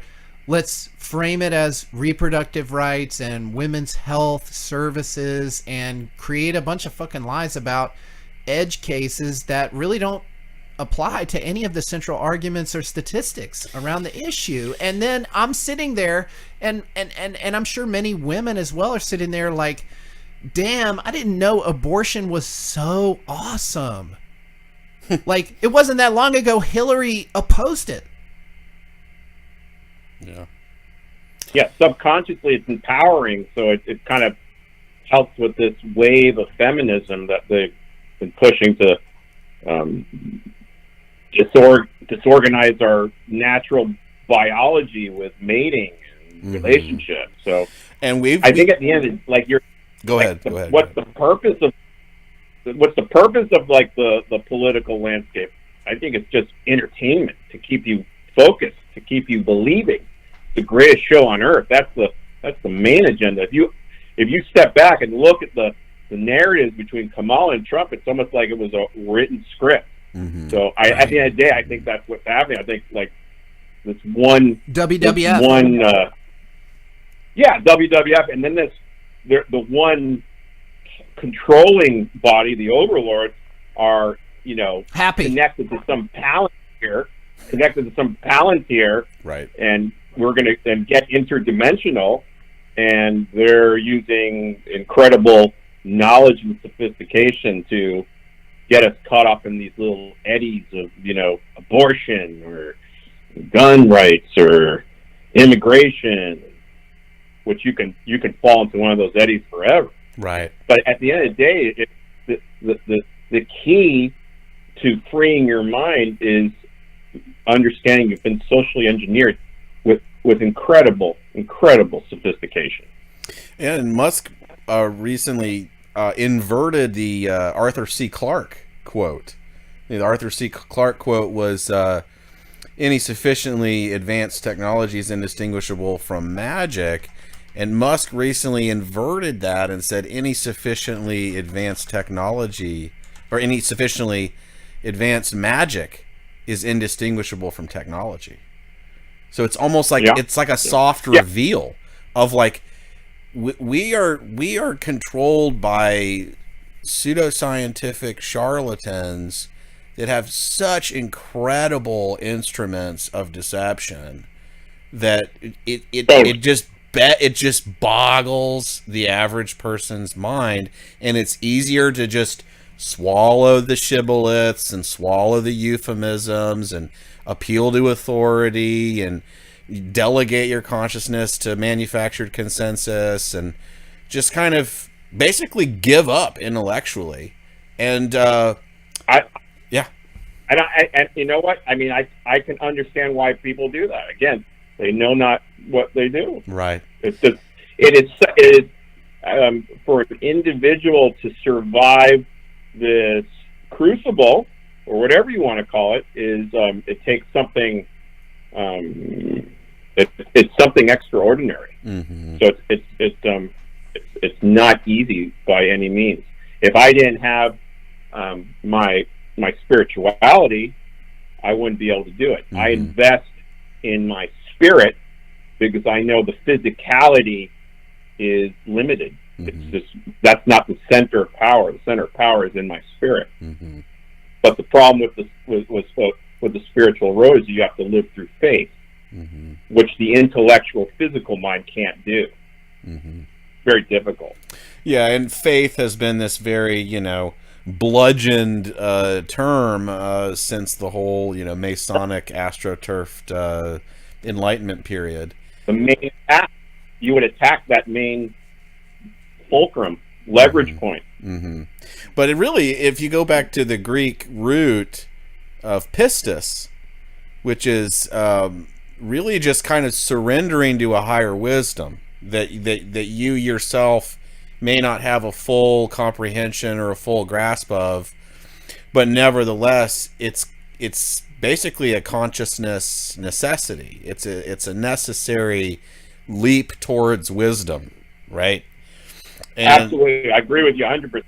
And the problem with science and politics and culture today is it's essentially robbed of that wisdom. The people don't have like an inborn ability. It's like the bullshit detector has been completely short circuited over the past several generations. It's almost like, a quick analogy: our pineal gland has been robbed. We don't longer have a reference point. We are truly in the dark ages. Yeah. No reference. Yeah. I mean, the way the consciousness is being generated here, we're developing a reference point, and as you point out, people are able to identify wisdom. So that's good. There's some lighthouse being created. And that doesn't have to fall along doctrinal lines necessarily. It can not at all. Right. Absolutely.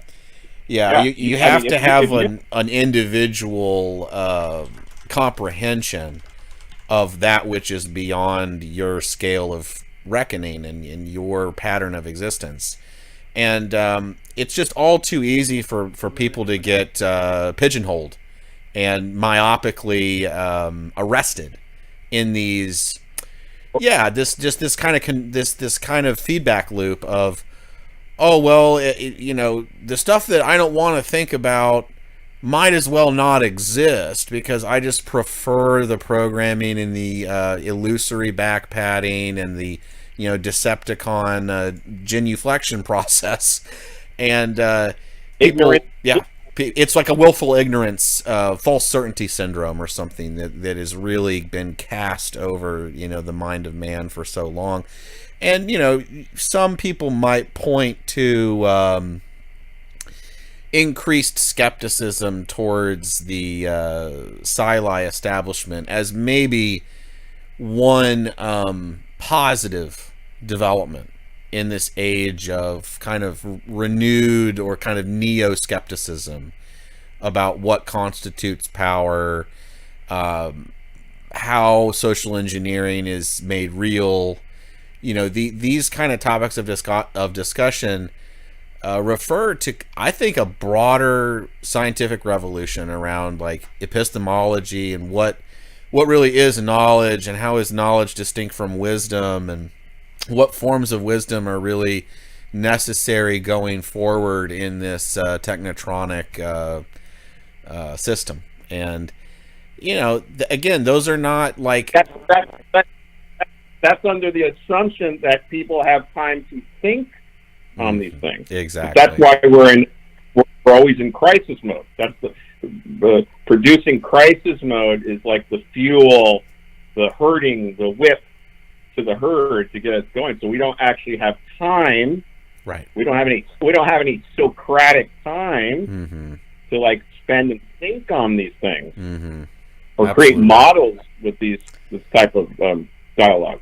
Right. No, that's an apt insight because Yeah, you have to be able to suspend the ordinary consciousness in order to deepen a sort of spiritual cognizance of the real problems of your age, of your existence. And it's the whole Nietzschean paradox of like, even if you do find time for such realizations, even if you do deepen your spiritual knowledge, the likelihood that it's all just going to fall on deaf ears because everyone is in this, monkey mind matrix is really kind of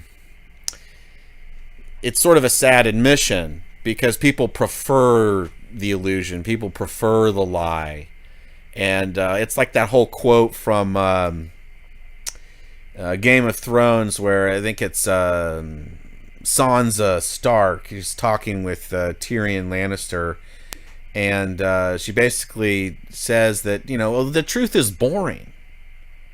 People want to make up narratives, people want to make up stories, regardless of they want to how fantasize. They want to fantasize. They want to extrapolate. They want to imagine. We were talking things. about that. Tying back to the abortion issue. We were talking. This was an off-air conversation prior to the show, but the whole Handmaid's Tale memes that are coming out now, and there are even people who dressed up like that show, and I just feel like they're living out, like they're imagining something that's not even happening, and they're getting off on it. Yes, it's the whole. God, what's it? It's basically LARPing. Victim Olympics. The victim Olympics. Yeah. Like they're getting a rush from a self-imposed, psychologically exclusive victimhood. Mm-hmm. They create this space for themselves in their mind, like some of the young ladies that I just played. Mm-hmm. This lady says she's going to shoot any white man who's approaching her, has to have white skin, has to be at night. Does anybody actually believe she's going to do that? I mean, I guess it's possible, right? But I think you're more just like LARPing on the internet. Yeah. Your attention, what did you call it? The attention the economy? Narcissistic attention economy. Yeah. And this is actually a good segue, because ultimately, because of this digitization of consciousness and this kind of lowering of the brain waves into a more suggestible, impressionable state, has produced genuine psychopathology amongst the population. Oh, absolutely. I think that psychopathic tendencies now, all-time high, amongst the population is probably 7, 8, maybe even 10-fold than it was just 100 years ago. Well, you're in somewhat of a position to know, Eric. What do you think about that? I totally agree. Yeah, absolutely. That's the direct result of the plan. Yeah, it's a feature, not a bug. One of the main ingredients of the social engineering is fantasy. They want people to live in a fantasy world. You got, in many ways, subconsciously, you got to understand, I'm going to put it in context as a soul. You subconsciously, you have a soul. So the social engineers know how to sublimate that awareness into their traps. Mm-hmm. That's why you see so much narcissism or fantasy, because they're kind of diverting that energy into their playpen, so to speak. Mm-hmm. So again, it's like the sophistication of the social engineers is, I would say, true to reality. Mm-hmm. They know reality. Mm-hmm. They have absolute knowledge in that area, except know how to merge with God. Mm-hmm. That's where they're trapped. They're trapped in this dimension. So it's really as many people as they can fool. It's follow their Ponzi scheme. Mm-hmm. So that's what you're dealing with. Who did you vote for, Eric? I I haven't participated in a long time. Yeah. I participated when Trump came in office, and then and maybe in the last couple of years, I started realizing, like, I was following some of the right-wing people, but then I started really realizing that if they're supporting the system, whether right or left, that they're somehow compromised or part of the psyop or knowing agenda. or unknowing. Knowing or unknowing, absolutely. So that's, to me, that's kind of the litmus test. If you're still supporting this paradigm, you're lost in many ways. We got to withdraw our energy, and that dovetails very well with like the earliest part of this show, because we were talking about withdrawing your consent. Right. Yeah, absolutely. And this whole and I really think the rise of I actually have a good meme for that's in the Telegram. I'm going to pull it up.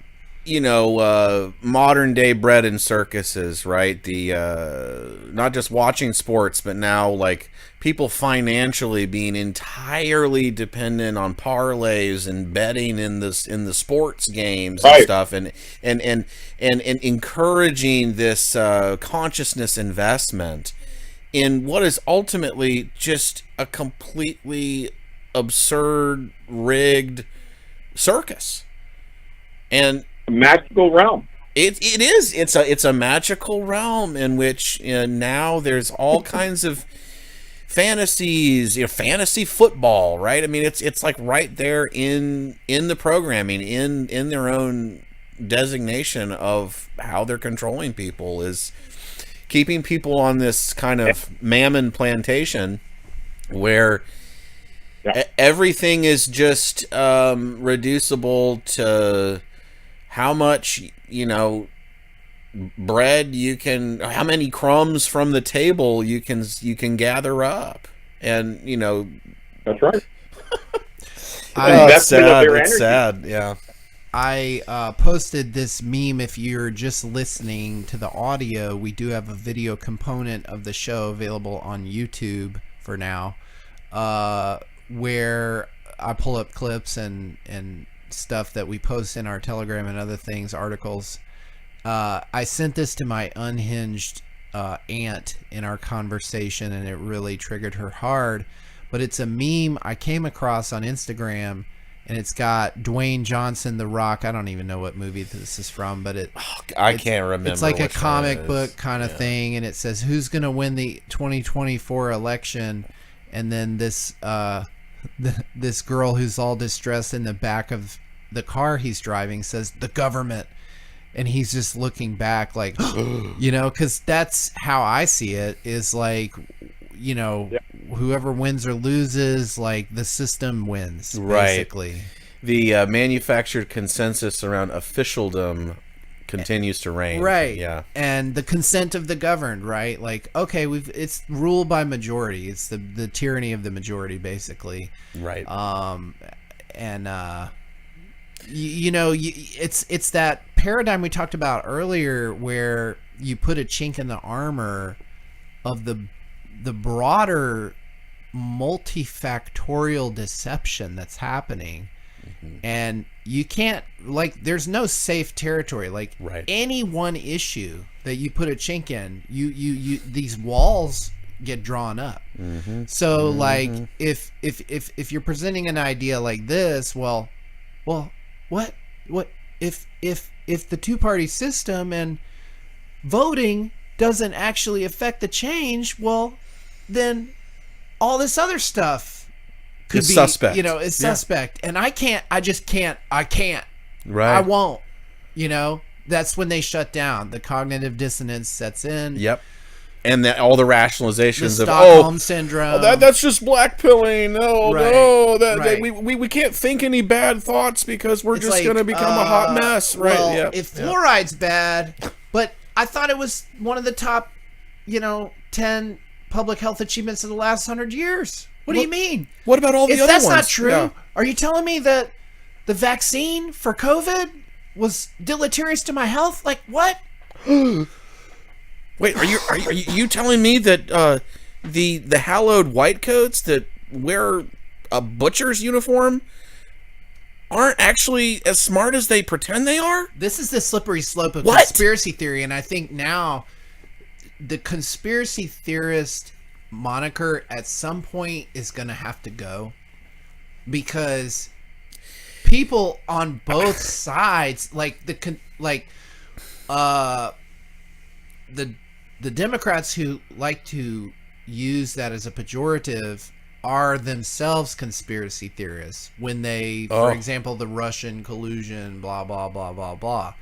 So, like, everybody's guilty of accusing someone else of being a conspiracy theorist, basically. At some point, that has to go away. It's a completely dead term, in my view, because let's really break it down.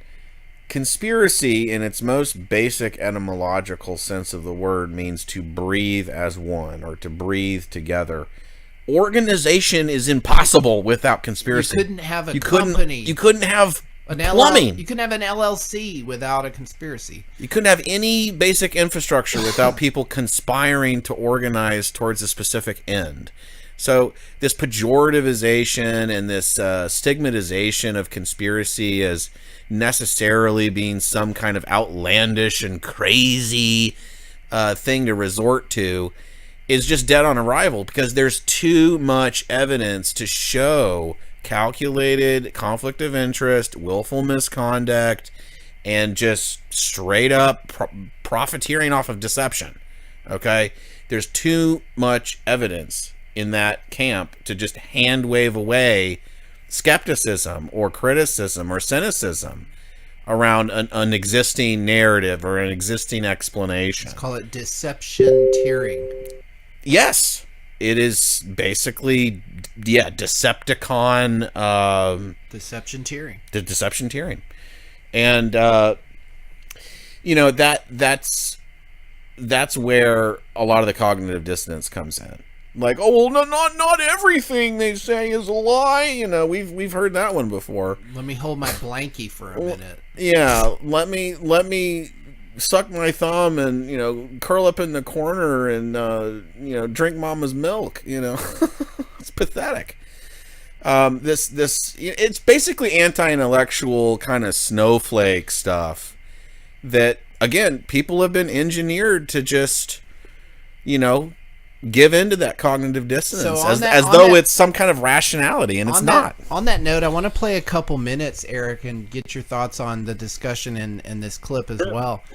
From the Joe Rogan Elon Musk interview, I think it's very apropos to bring it up as we're talking about this, because what you'll hear is Joe Rogan mention flat Earth as one of these subjects that should just be is still fringe. You see this Overton window is just getting shifted. That's why I think it's eventually it's all soft disclosure. Yeah, pretty much. I think is what's going on. And Elon makes a hard pivot, so I'm gonna pivot. Back it up a little bit and play a little of the context so everybody gets the gist. But let's check this out.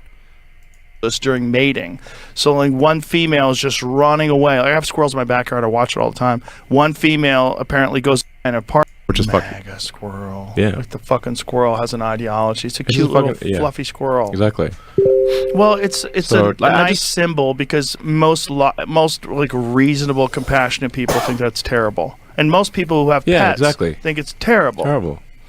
So I don't know. I mean, I'm like, I hope people just go out there and vote for Peanut, man. If nothing else, just vote for Peanut. They've done such a job of painting Trump as a monster. They've taken the worst things that he's ever said and he's not a perfect person, but guess what? No one's a perfect person. They don't exist. This purity test, like if Obama was a perfect person, he wouldn't be lying on stage about that very fine people hoax. No one's going to be a perfect person, but the thing that they didn't understand about Trump is he's so crazy that if you tell him, like, he can't be president, like, remember Obama did that during that White House press correspondence? There's one thing that I am that you'll never be. President of the United States. And you see Trump in the audience going, okay, motherfucker. Like, the funny thing is, I was actually at that White House correspondence dinner where it's supposed to be a roast of the president. Right. Trump's there. He's there. He's actually supporting. It's basically, if you go to the White House Correspondents' Dinner, you're there in support, actually, of the president and support of the press. Right. It's meant to be that you're roasting the president. Like, Trump's just there. He's like, actually, he's like there as part of the support. And then they turned it around and just started roasting Trump. And he's just sitting there. He's like, yo, I just came to the dinner. I'm just here to support. We know what it was because of, right? The birther stuff. Oh, okay. Yeah. That's what it all was. It was all, Trump was at the head of a lot of these people spreading this rumor online that Obama's birth certificate was forged, then he's actually from Kenya. And what's weird is, if you go back to Obama's early days, there are some things that say he's from Kenya. Like, I think in his something from college said he was from Kenya. But, that could just be, people print things wrong all the time. It doesn't mean he's actually from Kenya. But Trump was one of those guys that was, like, spreading that supposedly false rumor. Was he pushing it hard? I'm not. This is the kind of thing where I want to just go and look at saying, what did he actually say? No, he definitely was. Okay. He was definitely saying, look, I don't think he has the time to go into things like very deeply. Yeah. And so I think he could probably be influenced by a bunch of people, like these Marjorie Taylor Greene type people who come to him with some wild ass theory. Sure.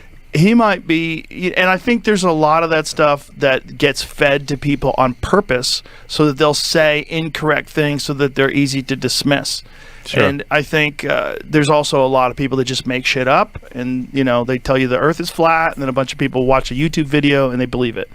Yeah, well, but on that White House Correspondents' Dinner, I was there, and the degree to which they attacked Trump at that White House Correspondents' Dinner was really. I rewound it a little bit, but you heard the hard pivot. And don't talk about that one, please. Oh, please.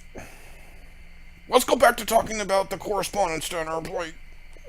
Joe, please. Please don't talk about that one. And Marjorie Taylor Greene was Marjorie Taylor Greene talking about weather control. Like, come on, Joe. Yeah, that's just a crazy thing, though, that she was influencing Trump behind the scenes. Like, come on. Those are not the people influencing Trump behind the scenes, Joe. We know who's influencing Trump behind the scenes. Okay? It's the guy who gave him the first call after the election. Yeah. Oh, congratulations. Congratulations. You're going to always hit these Antarctic ice walls. You're going to hit the prison walls consciously, but the people in the know will instantly pivot or redirect it, or they'll always have a alternate redirection in plausible deniability, or like the word conspiracy theory. I mean, it's just amazing. Even like the word conspiracy theory, I think, generated mostly in the 70s. I mean, lasted 50 years. Yeah, and because when you have the media that's fully consolidated, they're gonna parrot all of the stigmatization and the pejorativization of what's really just rational skepticism of open misconduct, conflict of interest, and profiting off of deception. Deceptioneering. Yeah. And it's like, if you have any kind of skepticism of authority because you think that they're up to no good, you must be crazy.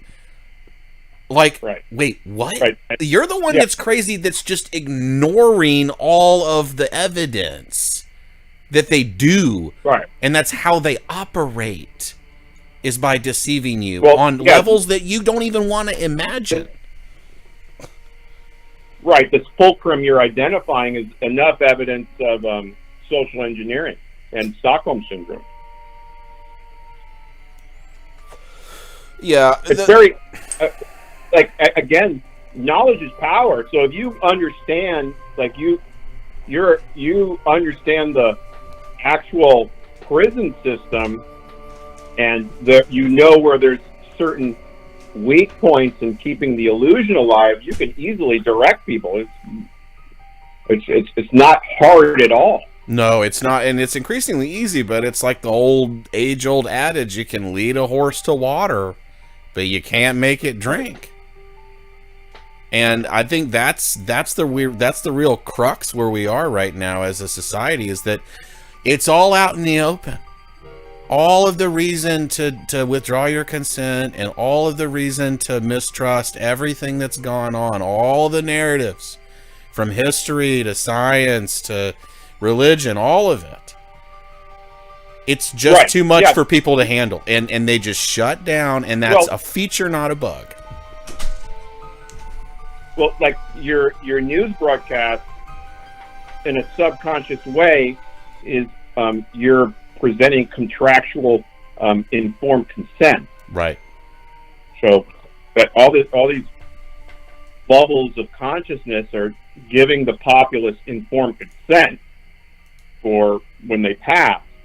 But I think we're at a precipice where things are open. We do have open information. You can break out of the prison, but I think that window's going to be short, because they're going to fuse everything when they throw us into World War III. And that is another huge danger with Trump.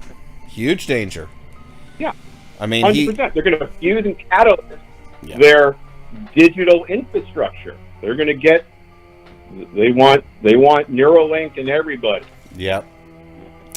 And that's what we were touched on in the earlier part of the episode, is that there's a great danger with this reascendancy of Trump, because it feels to me like kind of a neo-Trotskyite agenda setting endeavor, where they pacify the right again, and they sell the very population they know they're going to have the most resistance to all this transhumanist body mod, updateification of human biology, and they're going to use Musk, and they're going to use AI, and they're going to use the entire system that they've been rolling out as a sales pitch for all this stuff. Palantir, exactly. And because it's Trump selling you down the transhumanist river. That's right.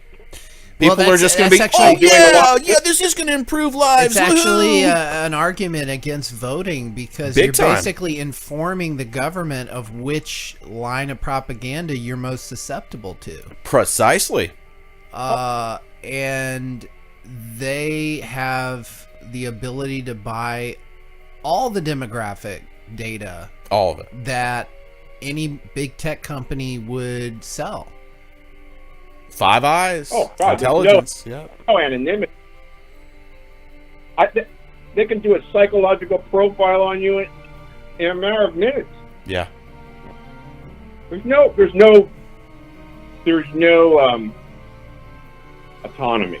Well, also they can fabricate evidence, and there may be an instance of that in this election. Mark Robinson, who is running for governor, Eric, in North Carolina, you probably saw something on the national news because, his opposition came out. Now, of course, it was through the media. Okay, they're impartial. They're not opposition, so to speak. But regardless, it was an instance where someone's internet history was used against them, like through forensics, to discredit them and basically put them down.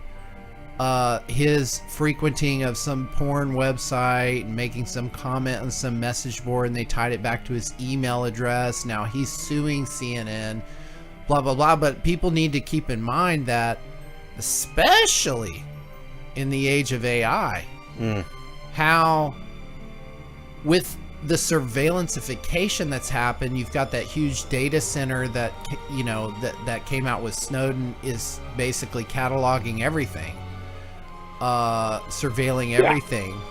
They can basically find the target and then create the evidence that they need to make them look however they want. Yeah. They can do. We are in Gestapo heaven. We are in Gestapo enlightenment. The 100%. the grand snitch society. That's right. And you know, they could. All of the Go ahead. Of all the campaign polemics, of all the empty promises, did you hear the Trump team once talk about curbing the office of the presidency and undoing all the executive orders of the past 30 years that have eroded the rights of the people who he supposedly wants to protect? Where have you heard any of these candidates say, well, yeah, I want to downsize not just government bureaucracy, but the ability to government to intrude in your lives at all? When have you heard any politician say that? In your lifetime, anyone's lifetime? I mean, maybe you could go back to like Calvin Coolidge or something, someone who basically took naps all day and didn't do anything as a president. Maybe that's the kind of president we need. Well, that's why is a do nothing president. That's why someone who erodes the ability for them to do anything in people's lives. I think that would be a massive positive revolution. That's why when I get frustrated when the whole government shutdown circus comes to town every year. And it's all this urgency. We got to pass this. We got to pass that. We don't have time to read it. Blah, blah, blah. And I'm like, man, one of the best things that could happen is that these people would not show up to work. They wouldn't have a paycheck anymore. Yeah. That would make so many people's lives so much better. Except, the public servant class, the people who are on the tiniest minority, perhaps besides trans. How many government employees are there? Like 10% or something of the workforce, right? But it's true. If you even just look at the economics, like the vast majority of jobs that have been created, full-time jobs that have been created in the past administration, it's all government. Bureaucracy. It's bureaucracy. Listen, every civic system, when you examine where the tire meets the road, it's contradiction. It's hypocrisy. It's flawed. Yeah. And the thing is, we literally live illusion. Yeah, and they know that, and they flaunt it. Yeah. They parade it around as like a virtue signal, and people just just keep going along with it. And they keep enabling it. The more integrity, the conditioning happens. And then the people who don't take to the programming, who eventually, which is gaining momentum, I think in many ways, people who go psychotic are people who can no longer take the programming. They are just going psychotic. Mm-hmm. So the mental health will continue to exasperate, and at some critical point, that's when they'll engage in World War III to increase their power, fuse their infrastructure agenda that they've been working on since the Industrial Revolution, and off we go into Musk's, utopia. Ready Player One society, That's Elysium Ready society, Player One, right? That's right. Mm-hmm. And I mean, in another big risk going forward is the everything bubble. All the money printing and the money debasement, and who would be the perfect scapegoat for a massive end of his term, late 2027, 2028, massive market meltdown that's been overdue for like 6-7 years. Who is the perfect scapegoat? It's Trump. Transition, right? It's Trump. They're building the infrastructure to transition. Absolutely. Cryptocurrency isn't any for like autonomy and trying to get. It's building the infrastructure. It's the same as the internet. Mm-hmm. The internet's not to produce enlightenment; it's to capture everybody. Mm-hmm. capture enlightenment with and try to technology. reproduce it in a synthetic form, Counterfeited to be version. adopted. Yeah. To be adopted. Correct. Everything counterfeit. Yes, it's taking hostage of the truth. And you know, there may be. The thing is, it's kind of hilarious that he gets all these charges of being the new Hitler and being, you know, an evil fascist dictator and, you know, et cetera, et cetera. And it's like, you know, there's like a little bit of truth there, perhaps, but it's not evenly applied to the entire paradigm. The whole paradigm the whole paradigm is there to get you to support one political ideology or another that are really just two cheeks on the same oligarchical ass, whether it's fascism or communism, capitalism. It's all part of the same. I would suggest it's a hybrid between an elephant and an ass. Right. And you're in the middle, which is the butthole.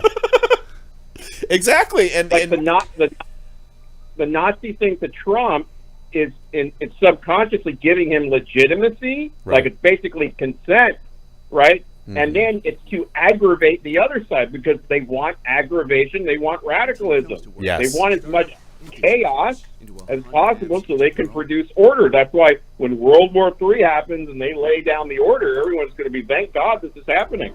Yeah, and that's what is so disturbing, is that this kind of neo-Trotskyite, very sophisticated strategy of pacifying the exact demographics that would put up the most resistance to the broader agenda. So that has been a theory postulated by a former, a prior guest, I should say, not former, but prior guest on the show, James Iredell. He's an admin on the Zetetic News Telegram. We haven't had him on in a while, but he's been saying since I think at least 2020 that Trump is being conditioned for his selection, and as well corroborating, you know, and it makes sense. The what came out of the Ron Paul revolution, the Tea Party, it got transmorgified into the Trump movement. Right. And Alex Jones was key to that. Joe Rogan, key to that. Totally. Elon Musk, key to Ron that. Paul's son. Rand Paul, too. Rand Paul as well. Yep. And I those think you were are with me the when most we likely to resist. Yep. And the people who had been following those personages, right, are the exact people who the establishment is most concerned about and interested in what they think about, because that's where I can totally see they have the analytics. Yep. They know what we're thinking about. They're listening to zetetic.news. They know what, because why do we know that they know what we're talking about? It's because they're banning what they don't want us to talk about, which is what zetetic.news is all about. And so therefore, it makes sense in that context that let's take fluoride out of the water. I'm the Bitcoin president. Bingo. I want to make a crypto capital of the world. I want to end the federal income tax. I want to arrest Hillary. Yeah. I want to build the wall. Like you said, Eric, that is a movie script written for the fanboys of freedom and what needs to happen. Bingo. What needs to happen? That exact demographic needs to be sold a counterfeit version of the very thing that they know could be a solution. To get them invested in the character development of this movie that we're watching. Yeah. And 100%. God, I hope I'm wrong. I hope I'm wrong. I hope by next November, fluoride is out of, let's say, 70% of the country. Let's say I'll believe it when I see it. 30%. I will be like, I will give credit where credit's due. Credit is due, my man. I will give credit where credit's due there. If he fires 75% of the IRS, who cares if they take fluoride out? Their trailing the sky. Exactly. Let's say he starts talking about that too. Credit will be due, but it will only be when the interest is paid. Yeah. In a delivery. And it'll be in a limited hangout, soft kind of kosher disclosure version. We'll see. But the track record and the momentum is really, really significant behind. But the rhetoric is heating up, and it's very interesting. It is. It's captivating. And I think maybe AI is kind of playing a role in this. Because the AIs will be very adept at telling them what the people are thinking about, what this subsect, what they call it in the corporate world is a customer segmentation. Digistasi. Yeah. It's customer Gestapo. Yep. Yeah, no, absolutely, 100%. And those are big dangers. Even while on the one hand, I'm anyone could be relieved that we don't have a literal script reading, teleprompter induced cackling puppet in the office. That's probably good. Well, but now we have this perhaps higher order, more well-funded, more sophisticated Decepticon well, it's like system Eric to said deal with. earlier, this is entertainment. It's entertainment, and Trump exactly. is way more entertaining. He's way more entertaining. So let's not... We like to be entertained, so... Are you not entertained? Right. Exactly. Well, that's also... Are you not entertained? It's a Gladiator reference, right? And, there you go. And that's what Trump is basically promising. His detractors will say, oh, well, he said he wants to be a dictator. They're missing the nuance of what was clearly a sarcastic comment, right? I'm going to be a dictator for a day. What am I going to do? Drill, baby, drill, drill, baby, drill. The reality is he has executive power. Yeah. And that's what it is. It's a Coke versus Pepsi executive power game of table tennis. Yep. Because Trump, when he got in 2016, he did that. Yeah. Executive orders to deregulate this and that, that benefited all these big corporations, right? Then Biden gets in. I'll never forget. First week, he's sitting on a table. There's all these minders around him. He's being shuffled paper. He literally is caught on camera and microphone saying, I don't even know what I'm signing. He signed 65, I think, executive orders first day to basically undo a bunch of shit that Trump did. And I'm like, so this is what it's all about. Like, this is so brazen and velvet glove off and transparent. I mean, people talk about transparency of government, but this is not the transparency that I want.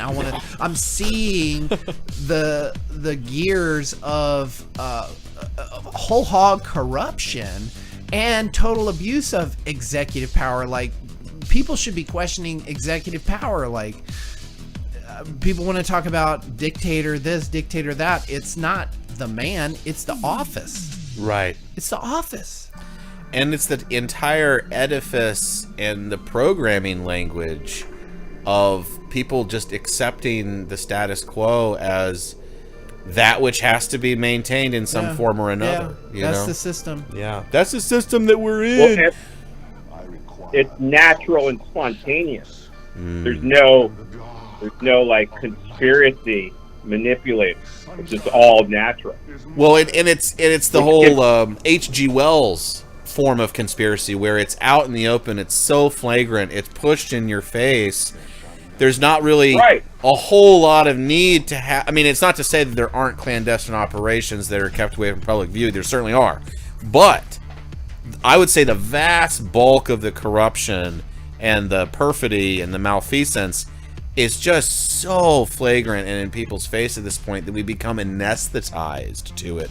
And again, that's a feature, not a bug. Yeah, that's part of the anesthesia is through the media and violence and pornography. Yep. And just now bombarding people with these over sensationalized narratives about this demographic or that demographic or this world domination scheme or that world domination scheme. It's like, don't people understand that this pigeonholing that everyone's kind of doing, not only to themselves but like to their broader network, who could otherwise be like a coadjutor in the ability of waking people up. Instead, people are kind of shut off with all of these artificial narratives that have been cast in between people. You know, oh, it's just easier to write someone off because of, you know, oh, they think this, therefore they're a that label or they're a this label, and it's like, you know. Eric, you mentioned the pornography. I thought that was a good segue for this unbelievable advertisement put out by the Democrats in this election cycle. And this is episode 50 of the Zetetic News Network, Presidentialocalypse. So I think it's relevant to play. It's 50 seconds. And when I saw this, I couldn't even believe it was real. But I want your reaction, Eric, after I play this.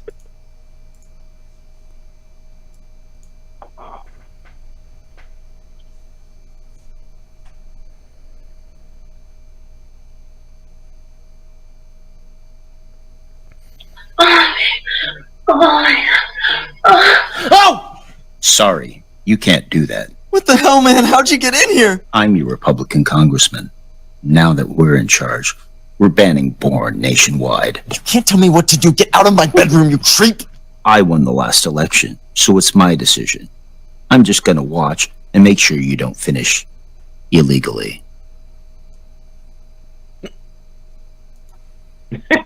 Yeah.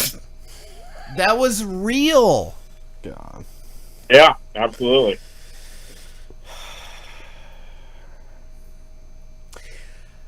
Wow.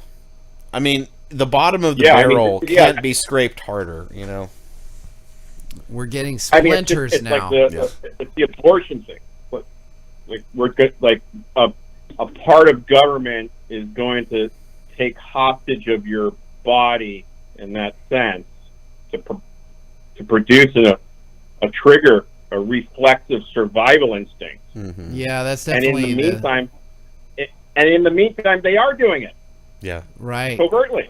Right. Exactly. I mean, the irony is a lot of these people who would resonate with this advertisement, they are probably also big fans of Anthony Fauci.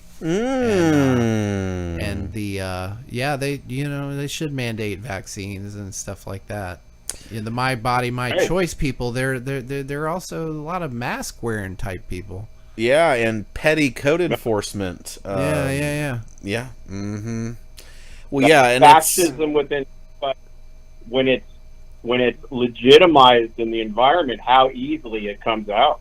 For thee, but not for me. You know, that reminds me, I was at a party recently in mixed company, and I heard someone talking about, you know, they were talking shit about someone else that they heard, you know, and they were speaking to someone else in an echo chamber, and they were basically pointing out the hypocrisy of someone who was a Trump supporter because they owned a business and they allegedly were hiring illegal immigrants.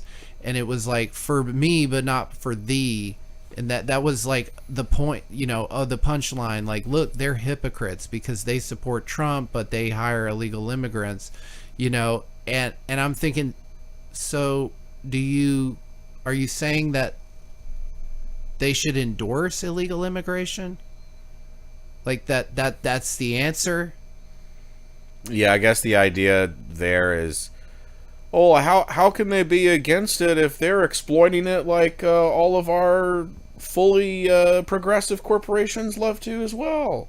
Why don't they just join the club? If you can't beat us, join us. You know, don't put up a fight against the immigration inevitability and the whole Kudinoff-Kalergi agenda.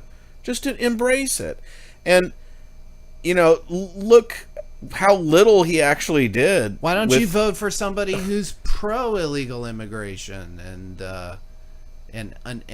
importing undocumented, and then you would be consistent with your practices of hiring the illegal immigrations. And it's no, don't you see the point? Like there's a detriment here that's being experienced, and you know let alone maybe they knew for sure or not. I mean, how do they even know that the person that they're hiring is illegal? But anyways, it just, to me, highlighted the confusion that we're currently in. Yeah. And, that's... Everywhere, Mm-hmm.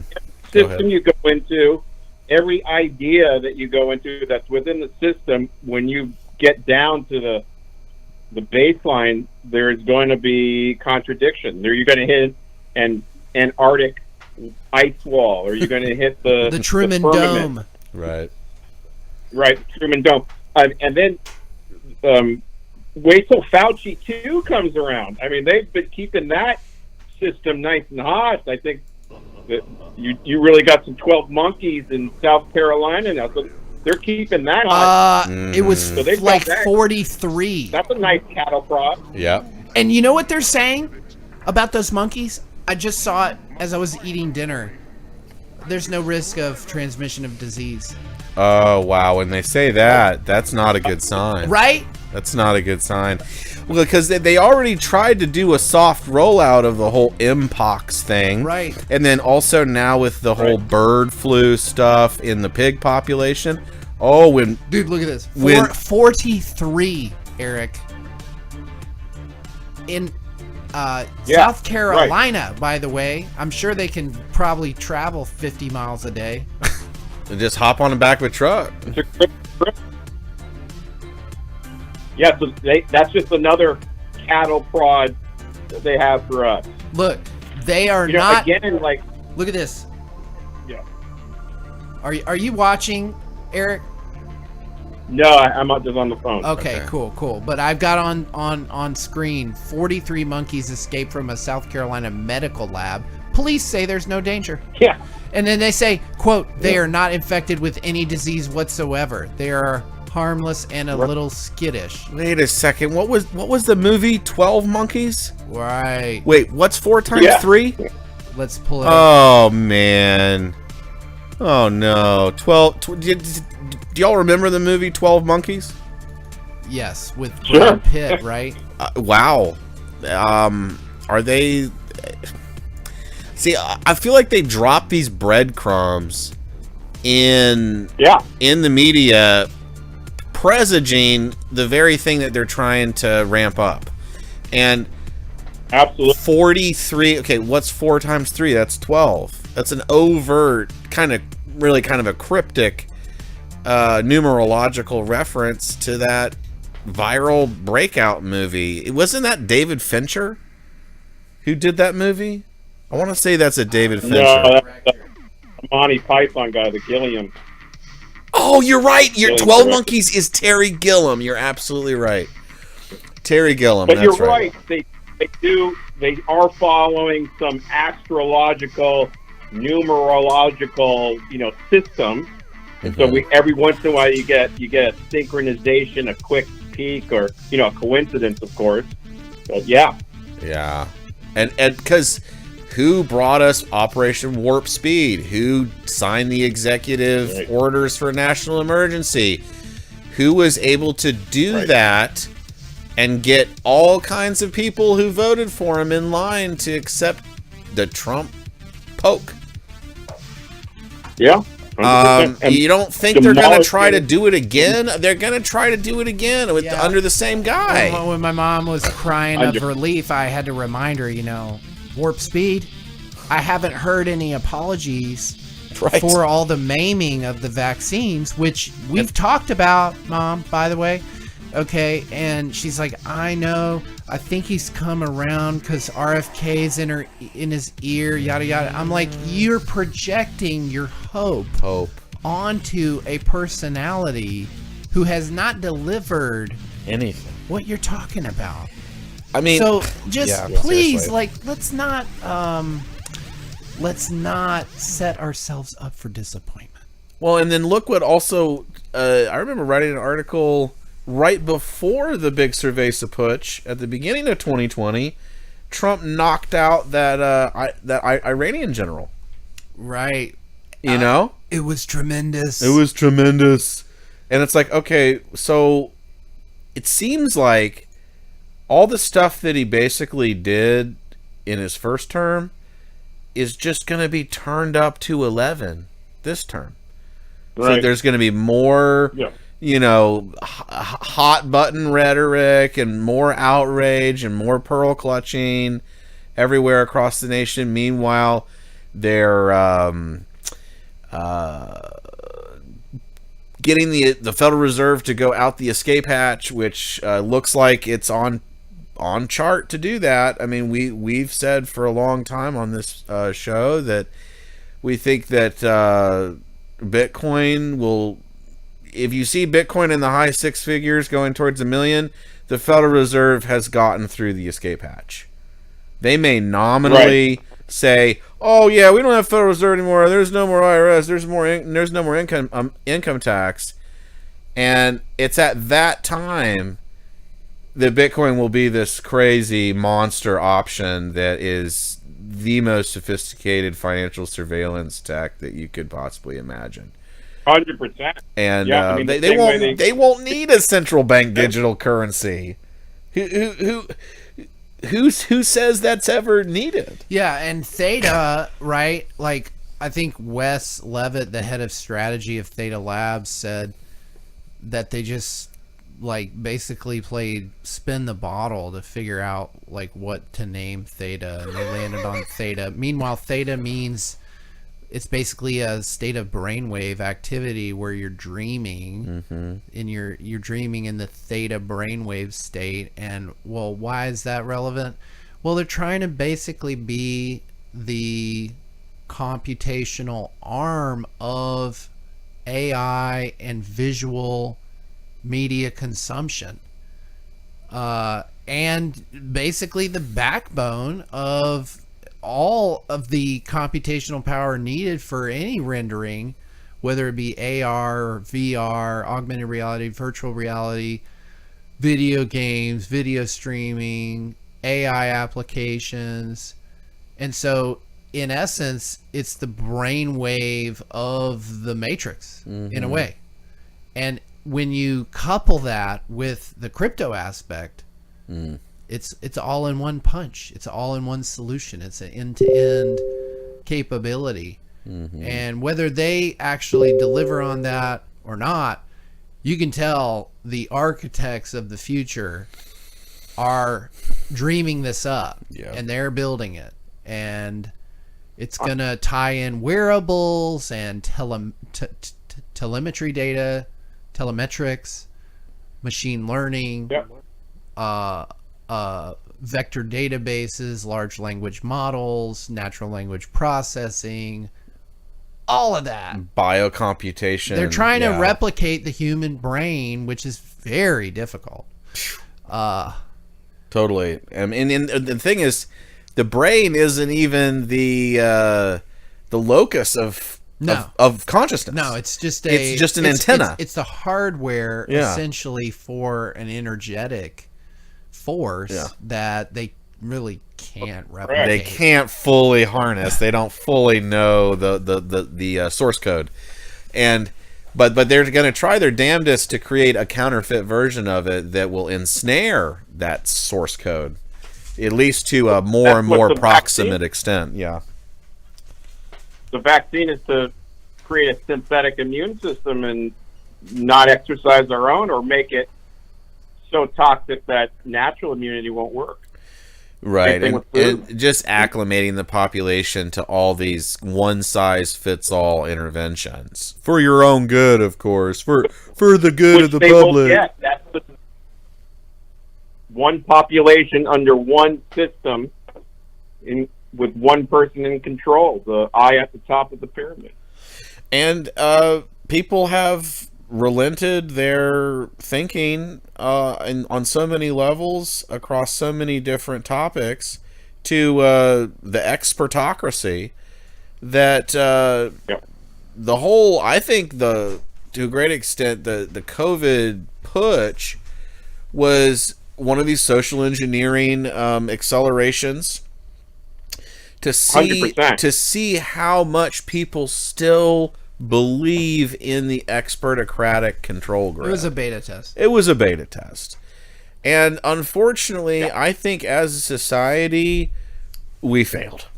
Because totally. we 100%. failed because there's been no recourse. Nooses drawn. No nooses drawn. There are people responsible, not for releasing the bug, because that was a hoax. No. But for the coordinated deceptioneering or deceptioneering of the situation. It was fabricated and cultivated and incubated.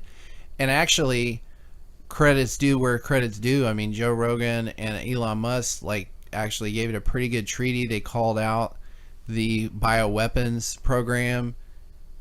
Now, they were still giving credence to the idea that it escaped and I got sick and all this shit. But at least they were saying, gain of function is a euphemism for death maximization, which ostensibly, even on its face, I don't necessarily even believe they achieved that. Clearly, because nobody really died from that. It was more erroneous medical interventions and stuff like that, and accounting tricks, exactly, stuff like that. Yeah. But at least they were calling out, they were trying ostensibly to engineer some sort of bioweapon, and they have a heritage. When you look back at the agencies involved in bioweapons development, I mean, it was bioweapons lab, secret bioweapons lab. I mean, so they're doing that. And then it's, well, how do they masquerade? Well, to create vaccines for things that don't exist yet. Okay, that doesn't make any sense. So clearly it's like a cover. Yeah. Well, that's why, it was the super genius Israelis that came up with the first prototype, a matter of months after it got rolled out. Oh, whatever would we do without our greatest ally? Oh, no. Thank goodness for the genius scientists. Right. Oh, they had the solution immediately. Oh, whatever would we do? I feel like that narrative is going to keep getting drummed up under Trump. Oh, we're going to see a lot of yarmulkes. We're going to see a lot of yarmulkes in this. A lot. A lot of bowing of heads. Yeah, I think the only accountability they'll have on that narrative is it was government overreach or, Right. It's kind of a soft, soft criticism. Where I'll get lost.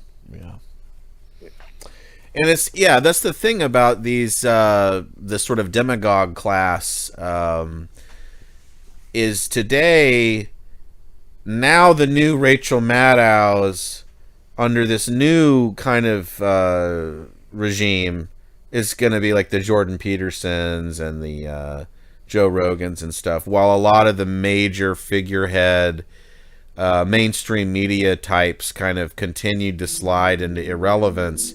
There's now a new upgraded version of the same type of cultural engineering, just from the kind you the want, other cheek, the kind you want, guys. Right. This is the stuff you want to hear now, and in a way, I think that just like we've referred to in previous episodes, the extent to which the population thinks that they're winning because they participated in the slave suggestion box contest is the exact extent to which they can be bamboozled that much more than they already were. Yeah, I talked to an associate today, and I made a joke about, how's the election hangover, figuratively speaking, of course, as you may or may not have been celebrating. And he said, well, my candidate didn't win, but I'm glad that it's over. And then we talked about other matters, and we got to sort of down to business, and then the Fed rate cut came up, and he was of the opinion that he hoped that they would, because businesses would be able to borrow more money. And I'm like, okay, I understand the thinking, and I'm not going to disagree that businesses would perhaps borrow more money if the price of money was decreased. But, you know, I'm at this point in my life where I'm like, you know, there are private families who have shares in the Federal Reserve and they get to set the price of money. And I kind of just, I'm more of the opinion that they should just not exist. Yeah. And he's like, well, you're more into cryptocurrency than me and this and that. I was like, it's not even about that. No. Like, they're into cryptocurrency too, by the way. You know that, right? BlackRock ETF, guys. And I mentioned all that. But it just, to me, I was like, wow, this is a person I respect and think is smart, a smart person. But the lack of inquiry into that, you're hoping and praying to essentially a bunch of strangers, your destiny, them controlling the price of the very substance which you trade your whole existence for. You trade your whole existence for, and determines what we as humans have decided will happen in the future. Finance, that's what finance is Right. a collective decision of what to do in the future. Right. And our whole destiny is boils down to some boardroom meeting with a bunch of bald heads and balding heads talk about what you don't even know. Yeah, that's a very obsequious. Yeah. Absolutely. To just and I don't have a. I mean, there are strategies you can develop to try and resist or overcome, like the hindrances of that system, to maintain some modicum of like positivity, Eric. You know, like right. or optimism. But what was stark to me is that they weren't even thinking in those terms. Mm-mm. It was just more of a hope that, well, they cut and I receive, as a consequence of that, more opportunity. It's like we're centrally planned. Yeah, Don't you think there's any hazard there? There's a hazard. Come on. Well, the missing element in critical thinking, you have to impose the social engineering. If you impose the social engineering idea, it creates a new pattern. Pavlovian response.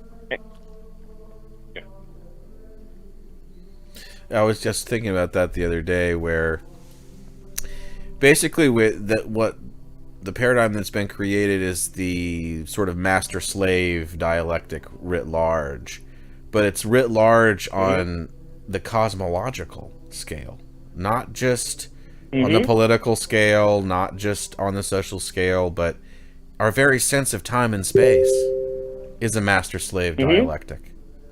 And that's what, you know, a lot of these kind of, I'll call them quasi-truther types. They'll go maybe 2/3 or 3/4 the way towards this realization, and then they'll just give you a fluoride stare for the remaining leg of the journey. They'll feed you a bunch of bromides and a bunch of, you know, belief perseverance and you know, copium and hopium around the current paradigm that, oh well, no, there are some things that are legitimate about it. Certainly, our sense of the cosmos has to be right. Everything has to be agreed upon, that we really have accomplished real scientific enlightened knowledge about things. We can be certain that certain things are certain. You know, it's this kind of self-recursive feedback loop at the end of the day, because this trust in expertocracy, it's really ultimately a inductive, indirect kind of agalma. You know, people are trading in their own ability to think about reality on an independent basis for some ready-made, you know, on a silver platter, pre-manufactured narrative about the very thing that they're experiencing as real. And people are just lapping it up, just lining it up. Give me more of it, and it's just easier for people to do that, and instead of questioning reality to its utmost extent perpetually.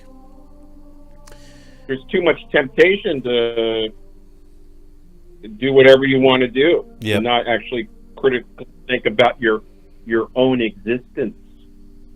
Right. Well, because if you do that, then you're like, you might have to question it. You might actually have to. But it's easier just to accept that, you know, we evolved from, you know, bacteria, that, you know, the goo to the zoo to you kind of timeline. And oh yeah, that happened over billions of years, but you know, hey, we're all matter here anyway. You know, what matters is our sense of why we're matter in the first place. You know, and it's just this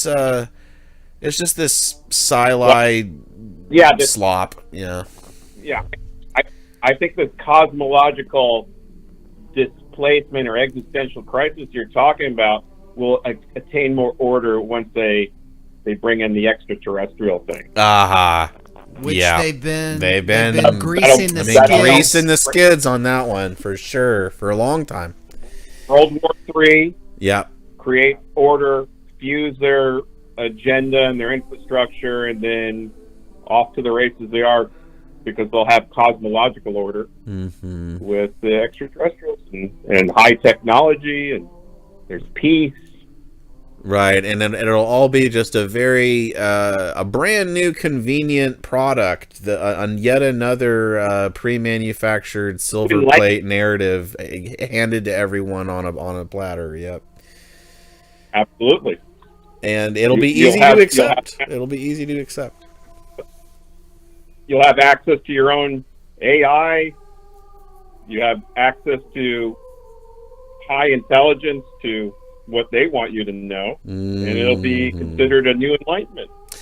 Yes, but it will ultimately be based on a false understanding.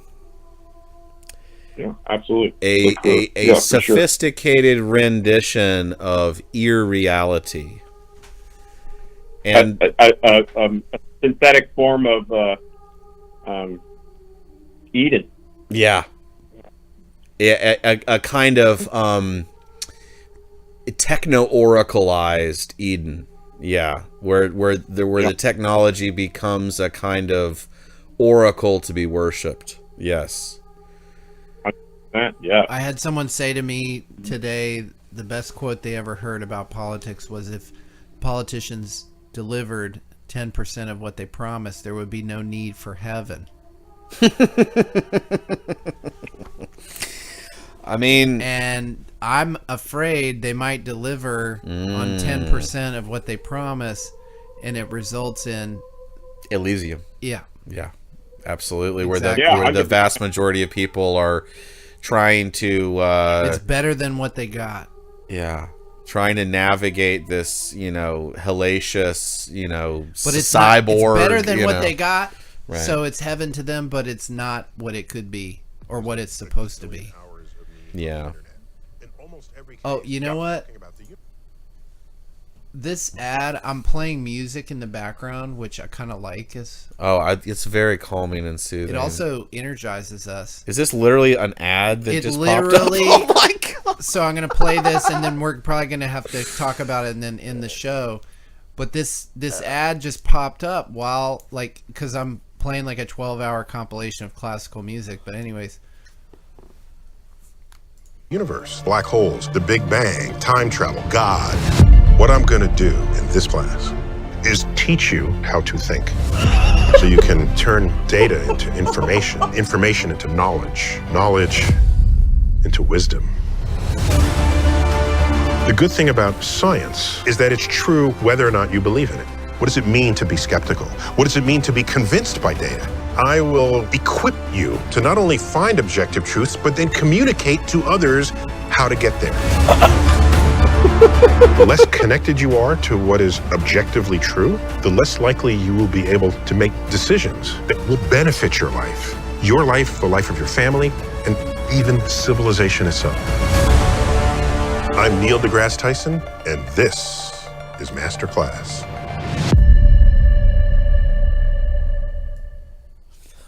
Masterclass in bullshit. We need to maybe save up our Tfuel and buy that masterclass. Oh, and go that's in some as like good material right there. Right? Oh man, just to get a little window into the naive realism and the false certainty syndrome. I'm genuinely curious. I am kind of curious because too. I could see how he'd be good for that advertisement, Right? But when you get in an actual masterclass, like what the fuck is he actually gonna say? Well, I think he's probably going to drag up a lot of the same plausible deniability yarns that have kept the Sili establishment in grand prominence for all these generations. He going to show a bunch of cartoons, cartoons talking about orbits and shit? Yeah. Okay. And okay, I got that in elementary school. Yeah. I got a National Geographic book. Yeah. But it's going to be basically talking to everyone as though they're an elementary school student. All right. And reminding them that they are not as smart as the mustache astrophysicists. Right. And by the way, I called out Vashiva, who I think ran for Senate and or president. He's an Indian guy who claims to have invented email. Oh, Dr. Shiva? Dr. Shiva. Yeah. He's gone full anti-Trump and anti-Zionist. He's making waves. But he made a post I had to call him out for. He said, Trump is sucking Zionist cock and all of this stuff, and he's going to try to level Iran if he can. He should pay heed, basically, to those who discovered this, and he mentioned orbiting planets, basically. And he said, basically, Trump is a house nigga, and I was like, speaking of house niggas, you ever hear talking about orbiting planets? Like, you should come on the show and let's talk. It would be dynamite. Didn't one of his campaign promises in his candidacy was measure the surface of the Earth? How far are you really going to take that, bro? Yeah, do you need to be elected to do that? Or right. Is it a bait and switch type of thing? I don't know. But yeah, I'd love to have him on the show. But hey, we're kind of at the end here. Let me crank up Gradual Justice at Paima. I don't know if I'm pronouncing that right, but Eric, thank you for joining and staying on with us for almost 2 hours. Really appreciate you dedicating. Yeah, thanks for having me, guys. Again, congratulations on your 50th. Oh, thank you. And we did have a caller early on, but they dropped. I tried to call them back, and they didn't join. So I will be more than happy to give you the 500 that I would have given to the guest, and additional Tfuel, Eric, for dedicating this time to the show on the 50th episode.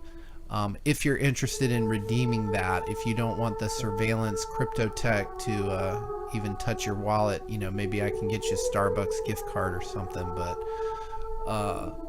thank you. It's my pleasure.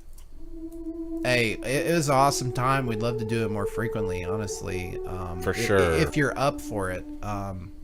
But I know you've written for our site as well, and you're a good friend of the show, so always appreciate your insights.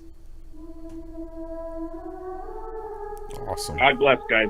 Keep it up. All right, man. Right back at you, bro. Take care. And with Be that, let's close the show. Thank you guys for joining. Don't forget to visit zetetic.news. Share it with your friends. Like, comment, subscribe, all that good stuff. And we'll catch you on the next one. Gute Nacht.